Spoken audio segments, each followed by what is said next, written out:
ਪੰਕਜ ਬੰਦਨ ਪਗ ਪੰਕਜ ਬੰਦਨ ਸਿਮਰੋ ਅੰਗਦ ਦੋਖ ਨਿਕੰਦਨ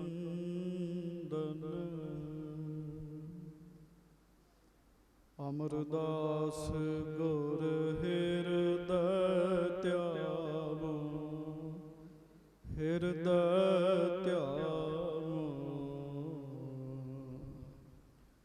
ਸ਼੍ਰੀ ਗੁਰੂ ਰਾਮਦਾਸ ਗੁਣ ਗਾਵੋ ਸ਼੍ਰੀ ਅਰਜਨ ਬਿਗਨਨ ਕੇ ਨਾਸਕ ਬਿਗਨਨ ਕੇ ਨਾਸਕ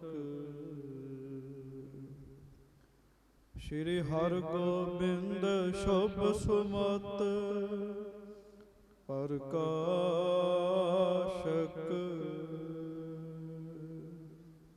ਸ਼੍ਰੀ ਹਰਿ ਰਾਇ ਨਮੋ ਕਰ ਜੋਰੀ ਨਮੋ ਕਰ ਜੋਰੀ ਗੁਰੂ ਹਰਿ ਕ੍ਰਿਸ਼ਨ ਮਨਾਏ ਬਹੋਰੀ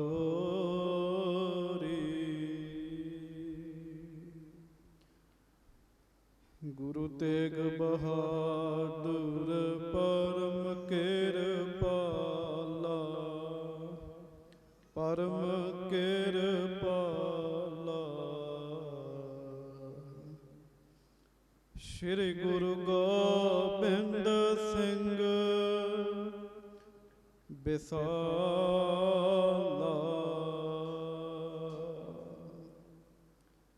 ਧਰੋਂ ਧਰਾ ਪਰ ਪੁੰਨ ਪੁੰਨ ਸੀਸਾ ਪੁੰਨ ਪੁੰਨ ਸੀਸਾ ਬੰਦੋਂ ਬਾਰ ਬਾਰ ਜਗਦੀਸ਼ਾ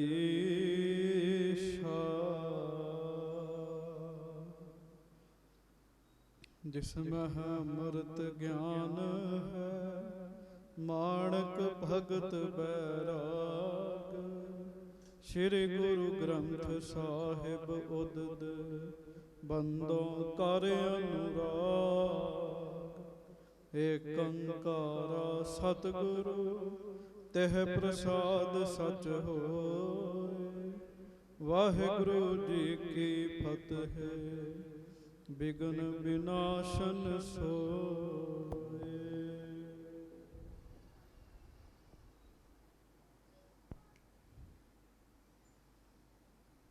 ਸਤਨਾਮ ਸ੍ਰੀ ਵਾਹਿਗੁਰੂ ਸਾਹਿਬ ਜੀ। ਨਿਸ਼ਾਨੀ ਛੰਦ। ਸੁਨ ਕੋਠੇ ਕੋ ਨਰ ਗਇਓ ਨਹਿ ਬਿਲਮ ਲਗਾਈ ਬੈਠਿਓ ਕਰਤ ਪ੍ਰਤੀਖਨਾ ਮਿਲ ਸਕਲ ਸੁਨਾਈ। ਸੁਨ ਕੋਠੇ ਕੋ ਨਰ ਗਇਓ ਨਹਿ ਬਿਲਮ ਲਗਾਈ। ਫਿਰ ਪੜੋ। ਸੁਨ ਕੋਠੇ ਕੋ ਨਰ ਗਇਓ ਨਹਿ ਬਿਲਮ ਲਗਾਈ ਬੈਠਿਓ ਕਰਤ ਪ੍ਰਤੀਖਨਾ ਮਿਲ ਸਕਲ ਸੁਨਾਈ। ਸੱਚੇ ਪਾਤਸ਼ਾਹ ਗਰੀਬ ਨਵਾਜ ਦੀਨ ਦੁਨੀਆ ਦੇ ਮਾਲਕ ਚਬਰ ਛਤਰ ਤਖਤ ਦੇ ਮਾਲਕ ਸਮਰੱਥ ਗੁਰੂ ਪ੍ਰਤੱਖ ਗੁਰੂ ਦੀਨ ਦਿਆਲ ਕਿਰਪਾਲ ਅੰਤਰਜਾਮੀ ਪੂਰਨ ਪਾਰ ਬ੍ਰਹਮ ਪਰਮੇਸ਼ਰ ਵਾਹਿਗੁਰੂ ਅਕਾਲ ਪੁਰਖ ਜੀ ਦੇ ਸਰਗੁਣ ਸਵਰੂਪ ਦਾਸਾਂ ਗਰੀਬਾਂ ਸਿੱਖਾਂ ਸੇਵਕਾਂ ਦੇ ਉੱਤੇ ਕਿਰਪਾ ਕਰਨ ਵਾਲੇ ਦਇਆ ਕਰਨ ਵਾਲੇ ਰਹਿਮਤਾਂ ਕਰਨ ਵਾਲੇ ਬਖਸ਼ਿਸ਼ਾਂ ਕਰਨ ਵਾਲੇ ਧੰਨ ਧੰਨ ਸਤਿਗੁਰੂ ਜੀ ਗਰੀਬ ਨਵਾਜ ਸੱਚੇ ਪਾਤਸ਼ਾਹ ਧੰਨ ਧੰਨ ਸ੍ਰੀ ਗੁਰੂ ਗ੍ਰੰਥ ਸਾਹਿਬ ਜੀ ਮਹਾਰਾਜ ਧੰਨ ਧੰਨ ਸ੍ਰੀ ਗੁਰੂ ਗ੍ਰੰਥ ਸਾਹਿਬ ਜੀ ਮਹਾਰਾਜ। ਬੜੇ ਹੀ ਪਿਆਰ ਦੇ ਨਾਲ ਸਾਰੀਆਂ ਸੰਗਤਾਂ ਦੋਵੇਂ ਹੱਥ ਜੋੜੋ ਗੱਜ ਕੇ ਉਚਾਰਨ ਕਰੋ ਜੀ ਧੰਨ ਧੰਨ ਸ੍ਰੀ ਗੁਰੂ ਗ੍ਰੰਥ ਸਾਹਿਬ ਜੀ ਮਹਾਰਾਜ। ਧੰਨ ਧੰਨ ਸ੍ਰੀ ਗੁਰੂ ਗ੍ਰੰਥ ਸਾਹਿਬ ਜੀ ਮਹਾਰਾਜ। ਸਤਿਗੁਰੂ ਜੀ ਦੀ ਪਵਿੱਤਰ ਪਾਵਨ ਹਾਜ਼ਰੀ ਵਿਖੇ ਸੁਭਾਏਮਾਨ ਸੰਗਤ ਜੀ ਆਪ ਜੀ ਬੜੇ ਹੀ ਪਿਆਰ ਨਾਲ ਸਤਿਗੁਰੂ ਜੀ ਦੀ ਹਾਜ਼ਰੀ ਵਿੱਚ ਜੁੜ ਕੇ ਬੈਠੇ ਹੋ। ਗੁਰਬਾਣੀ ਜੀ ਦਾ ਪਾਠ ਆਪ ਜੀ ਨੇ ਸਰਵਣ ਕੀਤਾ। ਮੁਖ ਵਾਕ ਇਹੋ ਤਨ ਮਾਇਆ ਪਾਹਿਆ ਪਿਆਰੇ, ਲੀਤੜਾ ਲੱਭ ਰੰਗਾਏ। ਮੇਰਾ ਕੰਤ ਨਾ ਭਾਵੈ ਚੋਲੜਾ ਪਿਆਰੇ, ਕਿਉ ਧਨ ਸੇਜੈ ਜਾਏ। ਇਹ ਮੁਖ ਵਾਕ ਪਾਠ ਆਪ ਜੀ ਨੇ ਸਰਵਣ ਕੀਤਾ। ਕੁਝ ਸਮਾਂ ਗੁਰੂ ਘਰ ਦਾ ਮਹਾਨ ਪਵਿੱਤਰ ਇਤਿਹਾਸ ਆਪਾਂ ਸਾਰਿਆਂ ਨੇ ਸਰਵਣ ਕਰਨਾ ਹੈ। ਦੋਵੇਂ ਹੱਥ ਜੋੜ ਕੇ ਗੱਜ ਕੇ ਫਤਿਹ ਬੁਲਾਓ ਜੀ। ਵਾਹਿਗੁਰੂ ਜੀ ਕਾ ਖਾਲਸਾ, ਵਾਹਿਗੁਰੂ ਜੀ ਕੀ ਫਤਿਹ। ਕੱਲ ਆਪ ਜੀ ਨੇ ਪ੍ਰਸੰਗ ਸਰਵਣ ਕੀਤਾ ਸ੍ਰੀ ਗੁਰੂ ਅਰਜਨ ਦੇਵ ਮਹਾਰਾਜ ਜੀ ਦੇ ਗੁਣ ਜੀ। ਕਵੀ ਰਾਜ ਭਾਈ ਸਾਹਿਬ ਭਾਈ ਸੰਤੋਖ ਸਿੰਘ ਜੀ ਨੇ ਮਹਾਰਾਜ ਦੇ ਬੜੇ ਹੀ ਗੁਣ ਲਿਖੇ ਜੀ, ਬੜੇ ਹੀ ਗੁਣ ਲਿਖੇ। ਉਹ ਆਪ ਜੀ ਨੇ ਸਾਰੇ ਸੁਣੇ। ਸੰਗਤ ਜੀ, ਮਹਾਰਾਜ ਸੱਚੇ ਪਾਤਸ਼ਾਹ ਬਹੁਤ ਵੱਡੇ ਧੀਰਜ ਧਾਰੀ ਹਨ ਜੀ। ਧੀਰਜ ਕਹਿੰਦੇ ਹੌਸਲੇ ਨੂੰ ਜੀ। ਮਹਾਰਾਜ ਬਹੁਤ ਵੱਡੇ ਧੀਰਜ ਧਾਰੀ ਹਨ। ਧਰਮ ਦੀ ਧੁਜਾ ਹਨ ਗੁਰੂ ਅਰਜਨ ਦੇਵ ਸਾਹਿਬ ਜੀ। ਜਿਹੜਾ ਵੀ ਮਹਾਰਾਜ ਜੀ ਦੇ ਦਰਸ਼ਨ ਕਰਦਾ ਹੈ ਉਹਦੇ ਅੰਦਰ ਸ਼ਾਂਤੀ ਵਰਤ ਜਾਂਦੀ ਹੈ ਜੀ। ਬਹੁਤ ਸਿੱਖੀ ਦਾ, ਭਗਤੀ ਦਾ ਮਹਾਰਾਜ ਜੀ ਨੇ ਦਾਨ ਦਿੱਤਾ ਸਿੱਖ ਸੰਗਤਾਂ ਨੂੰ। ਤੁਸੀਂ ਸੁਣਿਆ ਕੱਲ, ਜਿਹੜਾ ਗੁਰੂ ਅਰਜਨ ਦੇਵ ਜੀ ਦਾ ਸਿੱਖ ਬਣਦਾ ਹੈ ਉਹ ਰਿੱਧੀਆਂ ਸਿੱਧੀਆਂ ਤੇ ਬਖਸ਼ਿਸ਼ਾਂ ਵਾਲਾ ਬਣ ਜਾਂਦਾ ਹੈ ਜੀ। ਬੜੇ ਬੜੇ ਸਿੱਖ ਮਹਾਰਾਜ ਜੀ ਦੀ ਹਜ਼ੂਰੀ ਵਿੱਚ ਆਏ ਤੇ ਬਖਸ਼ਿਸ਼ਾਂ ਵਾਲੇ ਬਣ ਗਏ ਜੀ। ਕਈਆਂ ਨੂੰ ਬ੍ਰਹਮ ਗਿਆਨ ਦੀ ਦਾਤ ਸੱਚੇ ਪਾਤਸ਼ਾਹ ਜੀ ਨੇ ਦਿੱਤੀ। ਭਾਈ ਸੰਤੋਖ ਸਿੰਘ ਜੀ ਕਹਿੰਦੇ ਆ, ਬੇਮੁਖਤਾ, ਫਿਰ ਸੰਸ਼ੇ ਤੇ ਭਰਮ ਇਹ ਬੰਦੇ ਨੂੰ ਟਿਕਣ ਨਹੀਂ ਦਿੰਦੇ ਜੀ। ਧਾਰਮਿਕ ਰਸਤੇ ਉੱਤੇ ਨਾਮ ਜਪਣ ਵਾਲਾ ਬੰਦਾ ਸੰਸ਼ਿਆਂ ਦਾ ਸ਼ਿਕਾਰ ਹੋ ਜਾਵੇ ਤੇ ਭਗਤੀ ਜਿਹੜੀ ਕੀਤੀ ਹੋਈ ਨਾ ਜੀ ਉਹ ਵਿਅਰਥ ਹੋਣ ਲੱਗ ਪੈਂਦੀ ਹੈ ਜੀ। ਸਿਆਣੇ ਗੁਰਮੁਖ ਮਹਾਂਪੁਰਖ ਇਹ ਦੱਸਦੇ ਆ, ਕਹਿੰਦੇ ਆ ਭਾਈ ਸ਼ਰਧਾ ਬਹੁਤ ਹੋਵੇ ਜੀ, ਸੰਸਾ ਇੱਕ ਹੀ ਵੜ ਜੇ ਨਾ ਜੀ ਉਹ ਸ਼ਰਧਾ ਖਤਮ ਕਰ ਦਿੰਦਾ ਜੀ। ਜਿਵੇਂ ਦੁੱਧ ਤੇ ਬਹੁਤ ਜ਼ਿਆਦਾ ਹੋਵੇ, ਮਣਾ ਮੂੰਹੀ ਦੁੱਧ ਹੋਵੇ ਜੀ, ਕਈ ਮਣ ਦੁੱਧ ਹੋਵੇ, ਕਾਂਜੀ ਦੀ ਛਿੱਟ ਪਾ ਦਿਓ ਸਾਰਾ ਦੁੱਧ ਖਰਾਬ ਹੋ ਜਾਂਦਾ ਜੀ। ਇਸੇ ਤਰ੍ਹਾਂ ਸ਼ਰਧਾ ਤੇ ਬਹੁਤ ਹੋਵੇ ਜੀ ਤੇ ਸੰਸਾ ਜਦੋਂ ਅੰਦਰ ਆ ਗਿਆ ਨਾ ਜੀ ਤੇ ਉਹ ਅੰਦਰ ਨੂੰ ਮਲੀਨ ਕਰ ਦਿੰਦਾ ਜੀ। ਸਹਸਾ ਜਿਉ ਮਲੀਨ ਹੈ, ਸਹਸਾ ਜਿਉ ਮਲੀਨ ਹੈ, ਕਿਤ ਸੰਜਮ ਧੋਤਾ ਜਾਏ। ਫਿਰ ਬੇਮੁਖਤਾਈ ਜੀ। ਤੇ ਤੀਸਰੀ ਗੱਲ ਤੁਸੀਂ ਸੁਣੀ, ਭਰਮ ਜੀ। ਇਹ ਕਹਿੰਦੇ ਬੰਦੇ ਦੇ ਅੰਦਰ ਨਾ ਜੀ ਜਿਵੇਂ ਕੋਈ ਰੁੱਖ ਲੱਗਾ ਹੋਵੇ ਉਹਨੂੰ ਪੁੱਟਣਾ ਔਖਾ ਹੁੰਦਾ ਹੈ, ਇਸੇ ਤਰ੍ਹਾਂ ਬੰਦੇ ਦੇ ਅੰਦਰ ਇਹਨਾਂ ਚੀਜ਼ਾਂ ਦੇ ਰੁੱਖ ਲੱਗੇ ਹੋਏ ਨੇ ਜੀ। ਭਰਮ, ਸੰਸ਼ੇ, ਬੇਮੁਖਤਾਈ ਦੇ। ਗੁਰੂ ਅਰਜਨ ਦੇਵ ਜੀ ਦੇ ਜਿਹੜਾ ਦਰਸ਼ਨ ਕਰਦਾ ਹੈ, ਜਿਹਦੇ ਤੇ ਗੁਰੂ ਅਰਜਨ ਦੇਵ ਜੀ ਮਿਹਰ ਕਰਦੇ ਆ, ਉਹਦੇ ਅੰਦਰੋਂ ਇਹ ਰੁੱਖ ਪੁੱਟੇ ਜਾਂਦੇ ਨੇ ਜੀ। ਇੱਕ ਹੋਰ ਬੜਾ ਵੱਡਾ ਰੁੱਖ ਹੈ, ਉਹਦਾ ਨਾਮ ਹੈ ਹੰਕਾਰ। ਇਹ ਵੀ ਰੁੱਖ ਪੁੱਟਿਆ ਜਾਂਦਾ ਕਿਹਦੇ ਅੰਦਰੋਂ? ਜਿਸ ਉੱਤੇ ਗੁਰੂ ਅਰਜਨ ਦੇਵ ਜੀ ਮਿਹਰ ਕਰਦੇ ਹਨ, ਕਿਰਪਾ ਕਰਦੇ ਹਨ, ਬਖਸ਼ਿਸ਼ ਕਰਦੇ ਹਨ। ਗੱਜ ਕੇ ਆਖੋ। ਸੋ ਸੰਗਤ ਜੀ, ਆਪ ਜੀ ਨੇ ਮਹਾਰਾਜ ਜੀ ਦੇ ਗੁਣ ਸੁਣੇ। ਅਖੀਰ ਤੇ ਕਵੀ ਸੰਤੋਖ ਸਿੰਘ ਜੀ ਕਹਿੰਦੇ, ਸੰਗਤ ਜੀ ਮੇਰੀ ਕੀ ਔਕਾਤ ਹੈ ਮੈਂ ਗੁਰੂ ਜੀ ਦੇ ਸਾਰੇ ਗੁਣ ਦੱਸ ਸਕਾਂ ਜੀ। ਬਾਣੀ ਵਿੱਚ ਵੀ ਗੱਲ ਮੁਕਾਈ ਮਹਾਰਾਜ ਨੇ, ਬੇਅੰਤਾ ਬੇਅੰਤ ਗੁਣ ਤੇਰੇ, ਕੇਤਕ ਗਾਵਾ ਰਾਮ। ਅੱਗੋਂ ਤੁਸੀਂ ਸਰਵਣ ਕੀਤਾ, ਜਿੱਥੇ ਗੁਰੂ ਜੀ ਦੇ ਬੇਅੰਤ ਗੁਣ ਨੇ, ਬਾਬਾ ਪ੍ਰਿਥੀਆ ਜੀ ਹਰ ਰੋਜ਼ ਗੁਰੂ ਜੀ ਦੇ ਗੁਣ ਸੁਣ ਸੁਣ ਕੇ ਤੇ ਈਰਖਾ ਵਿੱਚ ਆ ਜਾਂਦੇ ਜੀ। ਉਹਨਾਂ ਨੂੰ ਇਹ ਹੁੰਦਾ ਵੀ ਇਹਨਾਂ ਦੀਆਂ ਸਿਫਤਾਂ ਕਿਉਂ ਹੋ ਰਹੀਆਂ ਨੇ, ਇਹਨਾਂ ਦਾ ਇੰਨਾ ਜਸ ਕਿਉਂ ਹੋ ਰਿਹਾ। ਚੰਗੇ ਬਣਨ ਦਾ ਬਾਬਾ ਪ੍ਰਿਥੀਆ ਜੀ ਪੂਰਾ ਯਤਨ ਕਰਦੇ ਆ, ਪਰ ਚੇਤਾ ਰੱਖਿਓ ਉਹ ਜਿਹੜੀ ਈਰਖਾ ਅੰਦਰ ਵੜ ਗਈ ਨਾ ਜੀ, ਉਹ ਬਾਬਾ ਜੀ ਨੂੰ ਚੰਗੇ ਨਹੀਂ ਬਣਨ ਦੇਣ ਦਈ ਜੀ। ਬਾਬਾ ਜੀ ਆਪਣੇ ਘਰ 'ਚ ਬੈਠੇ ਤੇ ਬੀਬੀ ਕਰਮੋ, ਬਾਬਾ ਜੀ ਦੀ ਘਰ ਵਾਲੀ, ਉਹਨੇ ਆਖਿਆ ਵੀ ਤੁਸੀਂ ਚੰਦੂ ਨੂੰ ਚਿੱਠੀ ਲਿਖੋ। ਬਾਬਾ ਪ੍ਰਿਥੀਆ ਜੀ ਨੇ ਚੰਦੂ ਨੂੰ ਚਿੱਠੀ ਲਿਖੀ ਜੀ ਇੱਕ, ਵੀ ਚੰਦੂ ਤੇਰੀ ਵੀ ਗੁਰੂ ਅਰਜਨ ਦੇਵ ਜੀ ਨਾਲ ਦੁਸ਼ਮਣੀ ਹੈ, ਤੇ ਆਪਣੇ ਬਾਰੇ ਵੀ ਉਹਨੇ ਲਿਖਿਆ ਵੀ ਮੇਰਾ ਵੀ ਇਹੋ ਕੁਛ ਹੀ ਹੈ, ਤੇ ਤੂੰ ਬਾਦਸ਼ਾਹ ਨੂੰ ਕਹਿ ਕੇ ਕਿਸੇ ਤਰੀਕੇ ਦੇ ਨਾਲ ਗੁਰੂ ਜੀ ਨੂੰ ਕਿਸੇ ਤਰੀਕੇ ਨਾਲ ਖਤਮ ਕਰਾ ਦੇ ਤੇ ਗੁਰਤਾ ਗੱਦੀ ਮੈਨੂੰ ਦਵਾ ਦੇ। ਚੇਤਾ ਰੱਖਿਓ, ਸਿਆਸੀ ਬੰਦੇ ਰਲ ਕੇ ਜੇ ਕਿਸੇ ਨੂੰ ਪਦਵੀ ਤੇ ਬਿਠਾਉਣਗੇ ਨਾ ਜੀ, ਤੇ ਸਮਝੋ ਵੀ ਉਹ ਮੂਰਖਤਾ ਹੀ ਹੋਏਗੀ ਜੀ। ਪਦਵੀਆਂ ਤੇ ਧੁਰੋਂ ਹੀ ਮਿਲਦੀਆਂ, ਰੱਬ ਦੀ ਮਿਹਰ ਨਾਲ ਮਿਲਦੀਆਂ ਜੀ। ਗੱਜ ਕੇ ਆਖੋ ਵਾਹਿਗੁਰੂ। ਚੰਦੂ ਨੇ ਚਿੱਠੀ ਪੜ੍ਹੀ ਜੀ। ਚਿੱਠੀ ਪੜ੍ਹ ਕੇ ਬਾਬੇ ਪ੍ਰਿਥੀਏ ਨੂੰ ਤਰਵਾਸਾ ਲਿਖ ਕੇ ਭੇਜਿਆ ਜੀ। ਫਿਰ ਚੰਦੂ ਨੇ ਜਹਾਂਗੀਰ ਨਾਲ ਗੱਲ ਕੀਤੀ ਜੀ। ਤੇ ਚੇਤਾ ਰੱਖਿਓ, ਆਪਣਾ ਪੱਖ ਸਹੀ ਸਾਬਤ ਕਰਨ ਵਾਸਤੇ ਬੰਦਾ ਬੜੀਆਂ ਹੀ ਗੱਲਾਂ ਬਣਾਉਂਦਾ ਜੀ। ਚੰਦੂ ਨੇ ਇੱਕ ਗੱਲ ਬਣਾਈ ਜੀ ਵੀ ਗੁਰੂ ਅਰਜਨ ਦੇਵ ਜੀ ਨੇ ਚੋਰ ਰੱਖੇ ਹੋਏ ਨੇ ਜੀ, ਚੋਰ ਰੱਖੇ ਹੋਏ ਆ। ਉਹ ਜਿਹੜੇ ਚੋਰ ਨੇ ਉਹ ਲੋਕਾਂ ਦੇ ਕੋਲੋਂ ਮਾਇਆ ਚੋਰੀ ਕਰਕੇ ਤੇ ਗੁਰੂ ਅਰਜਨ ਦੇਵ ਜੀ ਨੂੰ ਦਿੰਦੇ ਆ, ਜਿਹਦੇ ਕਰਕੇ ਉਹਨਾਂ ਐਡਾ ਵੱਡਾ ਦਰਬਾਰ ਸਾਹਿਬ ਬਣਾਇਆ ਹੈ। ਗੱਲ ਚੋਰਾਂ ਦੀ ਤੇ ਹੈ ਹੀ ਨਹੀਂ ਸੀਗੀ ਜੀ। ਗੱਲ ਕਿਹਦੀ ਸੀਗੀ ਜੀ? ਉਹ ਤੇ ਮਹਾਰਾਜ ਦੇ ਮੁਖੀ ਮਸੰਦ ਸਿੱਖ ਸਨ ਜੀ। ਸੰਗਤ ਮਾਇਆ ਦਿੰਦੀ ਸੀਗੀ, ਉਸ ਮਾਇਆ ਦੇ ਨਾਲ ਹਰਿਮੰਦਰ ਸਾਹਿਬ ਦੀ ਸੇਵਾ ਹੁੰਦੀ ਸੀਗੀ ਜੀ। ਪਰ ਚੇਤਾ ਰੱਖਿਓ, ਖੇਡ ਸਾਰੀ ਦ੍ਰਿਸ਼ਟੀ ਦੀ ਹੈਗੀ ਆ ਜੀ। ਜਦੋਂ ਕਿਸੇ ਨਾਲ ਈਰਖਾ ਹੋਵੇ, ਉਹ ਵਿਚਾਰਾ ਸਿੱਧਾ ਵੀ ਤੁਰੇ ਨਾ, ਈਰਖਾ ਵਾਲਾ ਕਹਿੰਦਾ ਵੇਖ ਪੁੱਠਾ ਤੁਰਨ ਦਿਆ ਕਹਿਣ ਲੱਗੇ। ਗੱਜ ਕੇ ਆਖੋ ਵਾਹਿਗੁਰੂ। ਵੇਖੋ ਕਿਸੇ ਵੱਲ ਮਾੜਾ ਜਿਹਾ ਟੇਢਾ ਦੇਖਿਆ ਜੀ, ਉਹ ਅਦਾ ਬਣ ਗਈ ਜੀ ਵੀ ਇਹਦੀ ਅਦਾ ਹੈ ਜੀ। ਤੇ ਜੇ ਕਿਤੇ ਨਫ਼ਰਤ ਹੋਵੇ ਤੇ ਉਹਦੇ ਵੱਲ ਟੇਢਾ ਵੇਖੇ ਤਾਂ ਉਹ ਮੌਤ ਦੀ ਘੰਟੀ ਹੋ ਜਾਂਦੀ ਜੀ ਵੀ ਹੁਣ ਇਹਨੂੰ ਮਾਰ ਸੁੱਟਣਾ, ਇਹਨੇ ਟੇਢਾ ਵੇਖਿਆ ਜੀ। ਅੰਦਰ ਦੇ ਖਿਆਲਾਂ ਦੀ ਖੇਡ ਹੈਗੀ ਜੀ ਸਾਰੀ ਜੀ। ਗੱਜ ਕੇ ਆਖੋ ਵਾਹਿਗੁਰੂ। ਉਹ ਮਹਾਰਾਜ ਸੱਚੇ ਪਾਤਸ਼ਾਹ ਦੇ ਸਿੱਖਾਂ ਨੂੰ ਚੋਰ ਕਹਿਣ ਲੱਗ ਪਏ। ਬਾਦਸ਼ਾਹ ਤਾਂ ਅੱਗੇ ਹੀ ਚਾਹੁੰਦਾ ਸੀ ਵੀ ਇਹੋ ਜਿਹੀਆਂ ਗੱਲਾਂ ਕਰਨ, ਕਿਉਂ ਬਾਦਸ਼ਾਹ ਵੀ ਨਹੀਂ ਸੀ ਚਾਹੁੰਦਾ ਵੀ ਗੁਰੂ ਜੀ ਦਾ ਐਡਾ ਵੱਡਾ ਤੇਜ ਪ੍ਰਤਾਪ ਹੋਵੇ ਜੀ। ਸੋ ਚੰਦੂ ਨੇ ਇਹੋ ਜਿਹੀਆਂ ਗੱਲਾਂ ਕੀਤੀਆਂ। ਬਾਦਸ਼ਾਹ ਕਹਿੰਦਾ ਮੈਂ ਸਮੇਂ ਨਾਲ ਲਾਹੌਰ ਜਾਣਾ, ਗੁਰੂ ਜੀ ਨੂੰ ਲਾਹੌਰ ਸੱਦ ਕੇ ਤੇ ਪੁੱਛ ਗਿੱਛ ਕਰਾਂਗੇ ਜੀ। ਤੂੰ ਮਹਾਰਾਜ ਦੇ ਵੱਡੇ ਭਰਾ ਨੂੰ ਮੇਰੇ ਕੋਲ ਸੱਦ ਇੱਥੇ ਦਿੱਲੀ। ਉਹ ਹੁਣ ਪ੍ਰਸੰਗ ਜਿਹੜਾ ਉਹ ਤੁਸੀਂ ਸਰਵਣ ਕਰੋ ਬੜੇ ਪਿਆਰ ਨਾਲ। ਤੇ ਇਹ ਕਥਾ ਸੁਣਦਿਆਂ ਨਾ ਜੀ ਇੱਕ ਅਰਦਾਸ ਕਰਿਓ, ਸੱਚੇ ਪਾਤਸ਼ਾਹ ਸਾਡੇ ਹਿਰਦਿਆਂ ਨੂੰ ਸ਼ਾਂਤੀ ਬਖਸ਼ੋ ਮਹਾਰਾਜ। ਬਾਬਾ ਪ੍ਰਿਥੀਆ ਜੀ ਗੁਰੂ ਰਾਮਦਾਸ ਜੀ ਦੇ ਸਕੇ ਪੁੱਤਰ ਵੱਡੇ ਜੀ। ਹਾਂਜੀ, ਪਰ ਅੰਦਰ ਸਿਸਟਮ ਦੂਜਾ ਹੋ ਗਿਆ ਜੀ। ਕਲਪਦੇ ਹੀ ਰਹਿੰਦੇ ਜੀ।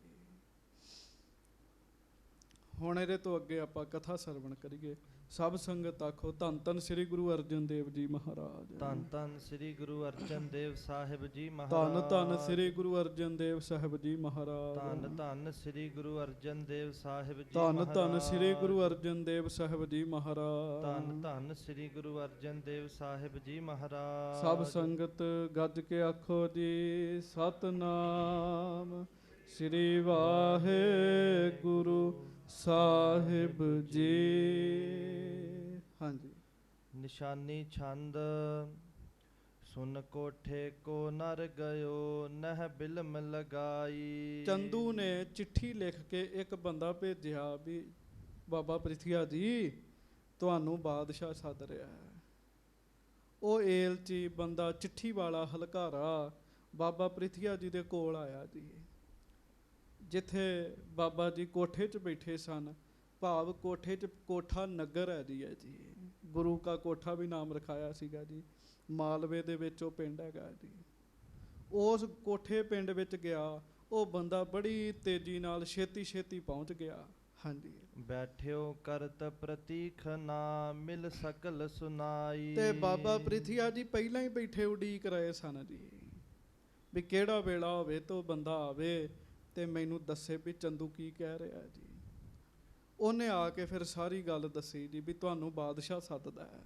ਹਾਂਜੀ। ਸਿਮਰਿਓ ਹਜਰਤ ਨੇ ਚਲੋ ਨਹਿ ਗਹਿਰ ਲੱਗੀ ਜੈ। ਉਹ ਬੰਦਾ ਕਹਿਣ ਲੱਗਾ ਬਾਬਾ ਪ੍ਰਿਥੀਆ ਜੀ ਤੁਹਾਨੂੰ ਬਾਦਸ਼ਾਹ ਯਾਦ ਕਰਦਾ ਤੇ ਛੇਤੀ ਚੱਲੋ ਤੇ ਬਾਦਸ਼ਾਹ ਦੇ ਕੋਲ ਚੱਲੋ, ਦੇਰ ਨਾ ਲਾਇਓ। ਹਾਂਜੀ। ਹਰਖਤ ਚੰਦੂ ਨੇ ਪਠਿਓ ਮਗ ਮਹਿ ਪਗ ਦੀਜੈ। ਗੱਜ ਕੇ ਆਖੋ ਵਾਹਿਗੁਰੂ। ਤੇ ਚੰਦੂ ਨੇ ਸੰਗਤ ਦੀ ਉਸੇ ਵੇਲੇ ਇਹ ਵਾਹਿਗੁਰੂ ਉਹ ਸਿੱਖ ਦੱਸਦਾ, ਹਲਕਾਰਾ ਦੱਸਦਾ ਕਹਿੰਦਾ ਚੰਦੂ ਨੇ ਬੜੀ ਖੁਸ਼ੀ ਨਾਲ ਬਾਦਸ਼ਾਹ ਨੂੰ ਸਾਰੀ ਗੱਲ ਦੱਸੀ ਹੈ। ਚੰਦੂ ਦੀਵਾਨ ਨੇ ਬੜਾ ਜ਼ੋਰ ਲਾਇਆ ਤੁਹਾਡੀ ਗੱਲ ਤੇ। ਹਾਂਜੀ। ਸੁਨਤ ਹੌਸਲਾ ਉਰ ਵਧਿਓ ਤਿਆਰੀ ਕਰਵਾਈ। ਬਾਬਾ ਪ੍ਰਿਥੀਆ ਜੀ ਦਾ ਹੌਸਲਾ ਵੱਧ ਗਿਆ ਜੀ, ਵੀ ਵਾਹ ਵਾਹ ਮੇਰੀ ਵੀ ਗੱਲ ਕਿਸੇ ਨੇ ਕੀਤੀ ਹੈ ਜੀ। ਛੇਤੀ ਨਾਲ ਦਿੱਲੀ ਜਾਣ ਦੀ ਤਿਆਰੀ ਕੀਤੀ ਜੀ। ਹਾਂਜੀ। ਮਿਹਰਬਾਨ ਸੁਤ ਕੇ ਸਹਿਤ ਕਰਮੋ ਟਿਗ ਆਈ। ਜਦੋਂ ਤਿਆਰੀ ਕੀਤੀ ਤੇ ਬੀਬੀ ਕਰਮੋ ਬਾਬੇ ਪ੍ਰਿਥੀਏ ਦੀ ਪਤਨੀ ਪੁੱਤਰ ਮਿਹਰਬਾਨ ਦੋਵੇਂ ਮਿਲਣ ਵਾਸਤੇ ਆਏ ਜੀ। ਹਾਂਜੀ। ਤੁਮ ਪ੍ਰਬੀਨ ਸਭ ਮਤ ਵਿਖੈ ਕਿਆ ਕਹੋ ਬਨਾਈ। ਕਹਿਣ ਲੱਗੀ ਬੀਬੀ ਕਰਮੋ ਵੀ ਤੁਸੀਂ ਸਿਆਣੇ ਹੋ, ਹੁਣ ਮੈਂ ਤੁਹਾਨੂੰ ਕੀ ਆਖਾਂ।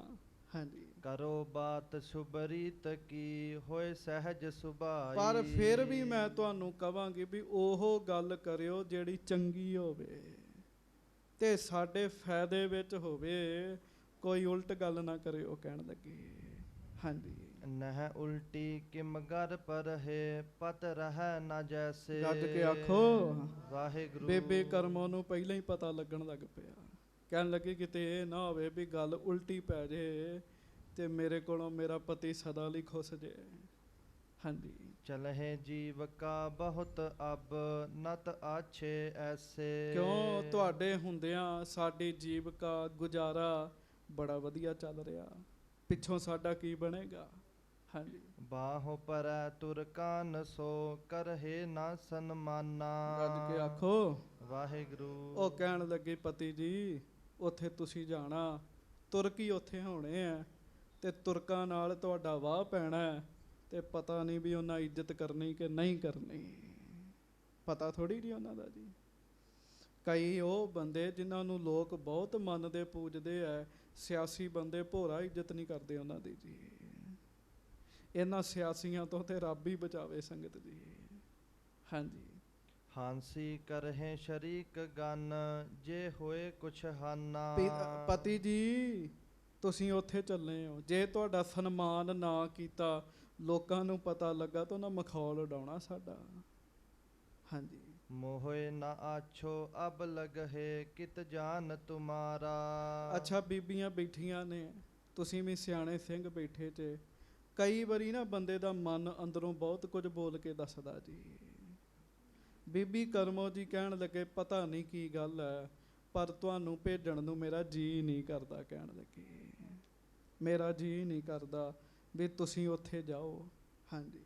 ਗੁਰੂ ਪਦਾਰਥ ਬਹੁ ਦਏ ਪਲ ਚਲੈ ਗੁਜ਼ਾਰਾ। ਤੇ ਗੁਰੂ ਪਦਾਰਥ ਬਹੁ ਦਏ ਭਲ ਚਲੈ ਗੁਜ਼ਾਰਾ। ਗੁਰੂ ਰਾਮਦਾਸ ਜੀ ਨੇ ਮਿਹਰ ਕੀਤੀ ਹੈ, ਬੜੇ ਪਦਾਰਥ ਨੇ ਸਾਡੇ ਕੋਲ, ਬੜਾ ਵਧੀਆ ਗੁਜ਼ਾਰਾ ਚੱਲ ਰਿਹਾ ਹੈ। ਹਾਂਜੀ। ਸੁਨਤ ਪ੍ਰਿਥੀਏ ਧੀਰਜ ਦਈ ਕਿਮ ਬੋਲਤ ਬੈਨਾ। ਪਰ ਬਾਬੇ ਪ੍ਰਿਥੀਏ ਨੂੰ ਤੇ ਇਹ ਸੀ ਵੀ ਗੁਰੂ ਅਰਜਨ ਦੇਵ ਜੀ ਦਾ ਨੁਕਸਾਨ ਕੀਤਾ ਜਾਵੇ ਜੀ। ਬਾਬਾ ਪ੍ਰਿਥੀਆ ਆਪਣੀ ਪਤਨੀ ਨੂੰ ਕਹਿੰਦਾ ਚੁੱਪ ਰਹਿ। ਕਹਿਣ ਲੱਗੇ ਭਲੀ ਲੋਕ ਕਿਹੋ ਜਿਹੀਆਂ ਗੱਲਾਂ ਕਰਦੀ ਹੈ। ਹਾਂਜੀ। ਲੈਨ ਸਮੋਗਾਦੀ ਅਬਹਿ ਕਿਮ ਬੈਠਵ ਐਨਾ। ਹੁਣ ਤੇ ਸਮਾਂ ਆਇਆ ਕਹਿੰਦੇ ਗੱਦੀ ਲੈਣ ਦਾ, ਹੁਣ ਤੇ ਮੌਕਾ ਬਣਿਆ। ਬਸ ਇਹੋ ਹੀ ਭੁਲੇਖਾ ਹੈ, ਉਹ ਸਮਝਦੇ ਵੀ ਚਾਰ ਬੰਦੇ ਰਲ ਕੇ ਮੈਨੂੰ ਗੱਦੀ ਦਵਾ ਦੇਣਗੇ। ਐਦਾਂ ਥੋੜੀ ਗੱਦੀਆਂ ਮਿਲਦੀਆਂ ਨੇ ਸੰਗਤ ਜੀ। ਹਾਂਜੀ। ਜੀਅਤ ਰਹਿ ਰਿਪਕੋ ਹਤ ਹੈ ਪੁਨ ਮਿਲ ਹੈ ਆਈ। ਗੱਜ ਕੇ ਆਖੋ ਵਾਹਿਗੁਰੂ। ਤੇ ਕਹਿਣ ਲੱਗਾ ਕੋਈ ਨਹੀਂ, ਜਿਉਂਦੇ ਰਹੇ ਤੇ ਫਿਰ ਆਵਾਂਗੇ। ਹਾਂਜੀ। ਨਤ ਬੈਠੋ ਦਰਸ਼ਾ ਹੋ ਕੇ ਲਿਓ ਕਿ ਮੈਂ ਰਜਾਈ। ਉਂਝ ਨਹੀਂ ਤਾਂ ਕਹਿਣ ਲੱਗਾ ਉਹਨਾਂ ਚਿਰ ਮੈਂ ਉੱਥੇ ਹੀ ਰਹਿਣਾ, ਆਖਣਾ ਵੀ ਮੇਰੇ ਦੁਸ਼ਮਣ ਨੂੰ ਪਹਿਲਾਂ ਖਤਮ ਕਰੋ। ਇਹੋ ਜਿਹੀਆਂ ਗੱਲਾਂ ਜੀ। ਕਿਹਦੇ ਬਾਰੇ ਜੀ? ਸਤਿਗੁਰੂ ਬਾਰੇ ਜੀ। ਹਾਂਜੀ। ਮਿਹਰਬਾਨ ਮਮ ਪੁੱਤਰ ਸੁਖ ਬਹੁ ਬਿਦ ਕੇ ਪਾਵੈ। ਕਹਿਣ ਲੱਗੇ ਫਿਰ ਮੇਰੇ ਪੁੱਤਰ ਮਿਹਰਬਾਨ ਨੂੰ ਬੜੇ ਸੁੱਖ ਮਿਲਨੇ ਆ ਜਦੋਂ ਮੈਂ ਗੁਰਤਾ ਗੱਦੀ ਤੇ ਬੈਠ ਗਿਆ। ਹਾਂਜੀ। ਮੋਹੇ ਆਰ ਬਲ ਬਿਤ ਗਈ ਦਿਨ ਅਲਪ ਰਹਾਵੈ। ਤੇ ਕੋਈ ਗੱਲ ਨਹੀਂ, ਹੁਣ ਮੇਰੀ ਤੇ ਉਮਰ ਵੈਸੇ ਵੀ ਥੋੜੀ ਰਹਿ ਗਈ ਹੈ। ਇੱਕ ਵਾਰੀ ਮੈਂ ਗੱਦੀ ਤੇ ਬਹਿ ਜਾ, ਪਿੱਛੋਂ ਮੇਰੇ ਪੁੱਤਰ ਨੇ ਹੀ ਗੱਦੀ ਤੇ ਬਹਿਣਾ। ਵੇਖੋ ਇਹ ਬਾਬਾ ਜੀ ਐਵੇਂ ਹੀ ਸਕੀਮਾਂ ਬਣਾਈ ਬੈਠੇ ਆ ਜੀ। ਇਹ ਗੱਦੀ ਧੰਨ ਗੁਰੂ ਨਾਨਕ ਦੇਵ ਮਹਾਰਾਜ ਜੀ ਦੀ ਜੀ। ਬਹੁਤ ਖੁਸ਼ੀ ਲਈ ਗੁਰੂ ਅੰਗਦ ਦੇਵ ਜੀ ਨੇ ਤੇ ਫਿਰ ਉਹ ਇਸ ਗੱਦੀ ਸਾਹਿਬ ਤੇ ਬੈਠੇ ਜੀ। ਬਹੁਤੀ ਖੁਸ਼ੀ ਲਈ ਗੁਰੂ ਅਮਰਦਾਸ ਜੀ ਨੇ, ਤੇ ਫਿਰ ਉਹ ਗੱਦੀ ਸਾਹਿਬ ਤੇ ਬੈਠੇ ਜੀ। ਤੇ ਬਾਬਾ ਪ੍ਰਿਥੀਆ ਜੀ ਐਵੇਂ ਹੀ ਸਕੀਮਾਂ ਬਣਾਈ ਜਾਂਦੇ ਵੀ ਮੇਰੇ ਤੋਂ ਬਾਅਦ ਮੇਰੇ ਪੁੱਤਰ ਨੇ ਬਹਿ ਜਾਣਾ। ਹਾਂਜੀ। ਅੰਕਲਿਓ ਮਿਲ ਪ੍ਰੇਮ ਕਰ ਸੁੰਗਤ ਮੁਖ ਭਾਲਾ। ਤੁਰਨ ਲੱਗਿਆਂ ਆਪਣੇ ਪੁੱਤਰ ਨੂੰ ਆਪਣੀ ਗੋਦ 'ਚ ਬਿਠਾਇਆ, ਮੱਥਾ ਸੁੰਘਿਆ, ਪ੍ਰੇਮ ਕੀਤਾ। ਸਰਬਰੀਤ ਸਮਝਾਏ ਕੈ ਚਾਹਤ ਚਿਤ ਚਾਲਾ। ਹਰ ਪ੍ਰਕਾਰ ਨਾਲ ਰੀਤੀ ਸਮਝਾਈ ਜੀ। ਬੜੇ ਪ੍ਰੇਮ ਨਾਲ ਆਖਿਆ, ਪੁੱਤਰ ਮੇਰੇ ਪਿੱਛੋਂ ਧਿਆਨ ਨਾਲ ਰਹਿਣਾ। ਹਾਂਜੀ। ਨਿਕਸਤ ਸਨਮੁਖ ਸ਼ੀਂਕ ਭੀ ਫਰਕੋ ਬਾ ਮੰਗਾ। ਗੱਜ ਕੇ ਆਖੋ ਵਾਹਿਗੁਰੂ। ਕਈ ਗੱਲਾਂ ਸੰਗਤ ਜੀ ਬੜੇ ਲੋਕ ਨੋਟ ਕਰਦੇ ਆ। ਉਧਰੋਂ ਬਾਬਾ ਜੀ ਨਿਕਲੇ ਤੇ ਛਿੱਕ ਵੱਜ ਗਈ ਜੀ। ਗੁਰਮਤ ਵਿੱਚ ਤਾਂ ਨਹੀਂ ਇਹ ਗੱਲਾਂ ਹੈਗੀਆਂ ਜੀ।